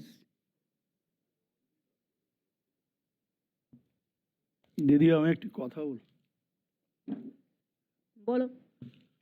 বলছি এই ক্রিকেটে যেরকম মানে টিকিট নিয়ে বেটিং চলে, আলু তো ঠিক এরকম একটা সিস্টেম আছে, এটাকে ভোটিং মার্কেট বলে। এটা মূলত কলকাতার দিকে যে আলুগুলো আছে সেই মার্কেটগুলো করে, সেটা হচ্ছে মেমারি, কালনা, বুলবুলিতলা বলে কালনার একটা জায়গা আছে, আমাদের হুগলির বংচি, ভান্ডারহাটি, ধনিয়াখালী, তারকেশ্বর। এরা মনোপলি রেট ঠিক করে, কালকের আলুর রেট কি হবে আজকে সন্ধ্যাবেলা বসে ঠিক করে নেয়। এই ওই চক্র ভাঙবে, ওই চক্র সিএস সাহেব এবং ডিজি সাহেবকেও আমরা দিয়েছি, বুঝলেন। দেখে নাও, এটা করলে আর কলকাতায় কোনোদিন রেটের ব্যাপারে সমস্যা হবে না, অ্যাকশন নিলে। চক্র সরকার চালাবে না সরকার সরকার চালাবে? না না, চক্রটাকে ভাঙতে হবে আর কি। সেটাই তো বলছি, চক্র চালাবে না সরকার চালাবে? মানে এটা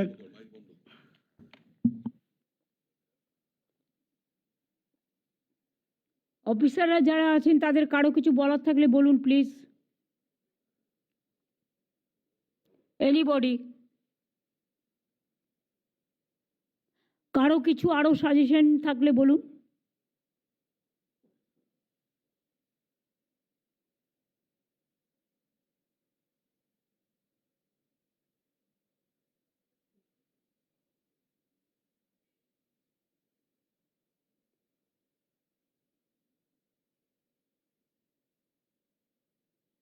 তাহলে আপনারা ভালো করে কাজ করুন, এটাই আপনাদের কাছে প্রত্যাশা সাধারণ মানুষের।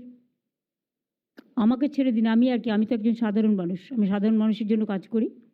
তাই আপনাদের কাছে আমার এই প্রত্যাশা থাকবে যে নতুন বছরে আপনারা সাধারণ মানুষের যে কাজটা পড়ে আছে সেটা তাড়াতাড়ি করে গতি আনবেন, যে গতিতে মানুষ তুষ্ট হবে এবং মানুষ খুশি হবে। দেখুন, জীবনটা খুব শর্ট টাইমের জন্য, আজ আছি কাল নেই।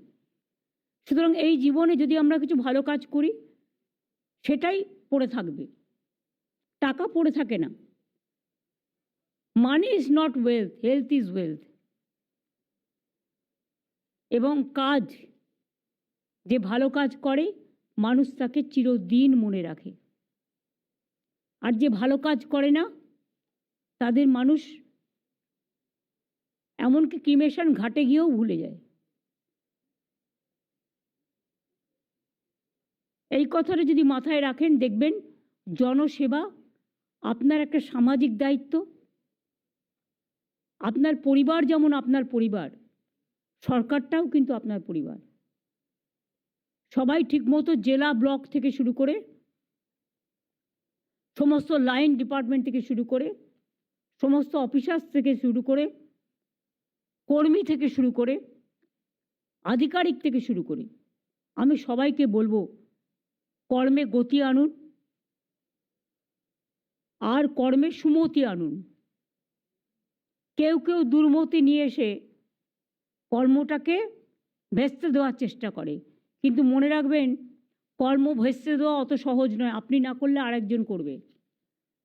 এই সমাজে ভালো লোকের যেমন অভাব নেই, দু একটা খারাপ লোক থাকতেই পারে, সবাই সমান নয়, কিন্তু ভালো লোক কিন্তু কাজ করবার জন্য তৈরি আছে, এরকম লোকও কিন্তু প্রচুর আছে। এটা ভাববার করার কারণ নেই যে আমি ছাড়া চলবে না, ভাবতে হবে আমাদের সবাইকে নিয়ে চলতে হবে, এটা মাথায় রাখতে হবে। আমি আপনাদের সকলকে আবার আপনাদের সকল পরিবারকে অনেক ভালোবাসা শুভেচ্ছা জানিয়ে এবং বিশেষ করে শীতের মরশুম, নানা রকম উৎসব শুভেচ্ছা উৎসব চলবে, সব উৎসবকেই শুভেচ্ছা জানিয়ে সকলে ভালো থাকুন, সুন্দর থাকুন।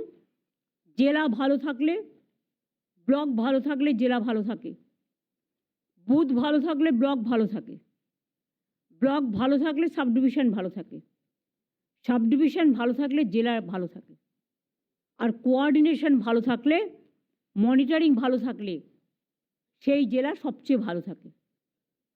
ঠিক সেমনি প্রত্যেকটা ডিপার্টমেন্টে দেখবেন কয়েকজন এত ভালো কাজ করে যে তাদের আমরা ছাড়তেই চাই না। কেউ কেউ বলে আমার 6 বছর হয়ে গেছে, আমার 7 বছর হয়ে গেছে এক জায়গায়, তবুও আমরা মনে করি সে উপযুক্ত বলে তাকে কাজে লাগাই, কারণ অল্টারনেটিভ নেই। অফিসারও কমে যাচ্ছে, অফিসারের সংখ্যাও কমে যাচ্ছে। ইদানিং একটা প্রবণতা বেরিয়েছে, নতুন বিয়ে করলেই আইএএস বা আইপিএস বিয়ে করে সেই বলছে আমার অমুক জায়গায় আমার কমিটমেন্ট আছে, আমার ওয়াইফ আছে, আমি চলে যাব। আইএসএ জয়েন করছে, 6 মাসের মধ্যে পালিয়ে যাচ্ছে। এদের তো জয়েন করা উচিত নয়। যারা জয়েন করবে তাদের কাছে একটা লিখিয়ে নাও যে আমি কিন্তু গভর্নমেন্টকে সার্ভিস দেবো, আমি কোনো কারণেই রাজ্য ছেড়ে যাব না, তবেই আমি আমার রাজ্যে জয়েন করতে দেবো। আর তা নাহলে যারা এক পা ওখানে এক পা ওখানে ফেলে কাজ করতে আসছে এবং 6 মাস বাদে চলে যাচ্ছে, আমার অফিসারের কোটাটা চলে যাচ্ছে, ফলে সেই অফিসারটা আমি পাচ্ছি না, ফলে আমার জেলাগুলো যে ভাগ করব কাকে দায়িত্ব দেবো? আমার অফিসারদের অভাব হয়ে গেছে। এটা তোমাদের বুঝতে হবে। আগের গভর্নমেন্ট অফিসার বাড়ায়নি, আমরা তাও অনেক বাড়িয়েছি। এমনকি WBCS WBPSরাও এখন অনেক সুযোগ পাচ্ছে কাজে, তাদের অনেক প্রমোশনের লেভেল বাড়ানো হয়েছে। সুতরাং আমি সবার ক্ষেত্রেই বলবো যে একটা কোনো জায়গায় একটা গণ্ডি থাকা দরকার, যে লক্ষণের গণ্ডিটা কিন্তু পেরোনো যাবে না। উই আর নট, কেউ যেন আমাদের টেকিং অ্যাজ ফর গ্যারান্টেড এটা যেন না করে। আমি এটুকু বলে সবাইকে অনেক ধন্যবাদ যারা কাজ করছেন। একজনকে 2-3 জনের কাজও কখনো কখনো করতে হয় জরুরি অবস্থার সময়, জরুরি পরিস্থিতিতে। ঝড় হোক, বর্ষা হোক, সাইক্লোন হোক, মহামারী হোক, আগুন লাগুক, অতিমারী পরিস্থিতিতে আপনাদের সকলকে আমি অনেক ধন্যবাদ জানিয়ে, আর যদি কেউ কাজ না করে থাকেন তাদের দিকে নজর রাখুন, তাদের বলুন বেটার বাড়িতে তারা বিশ্রাম করুন। আর যারা কাজের লোক তারা দয়া করে প্লিজ কাজটা করুন। Thank you so much, thanks a lot.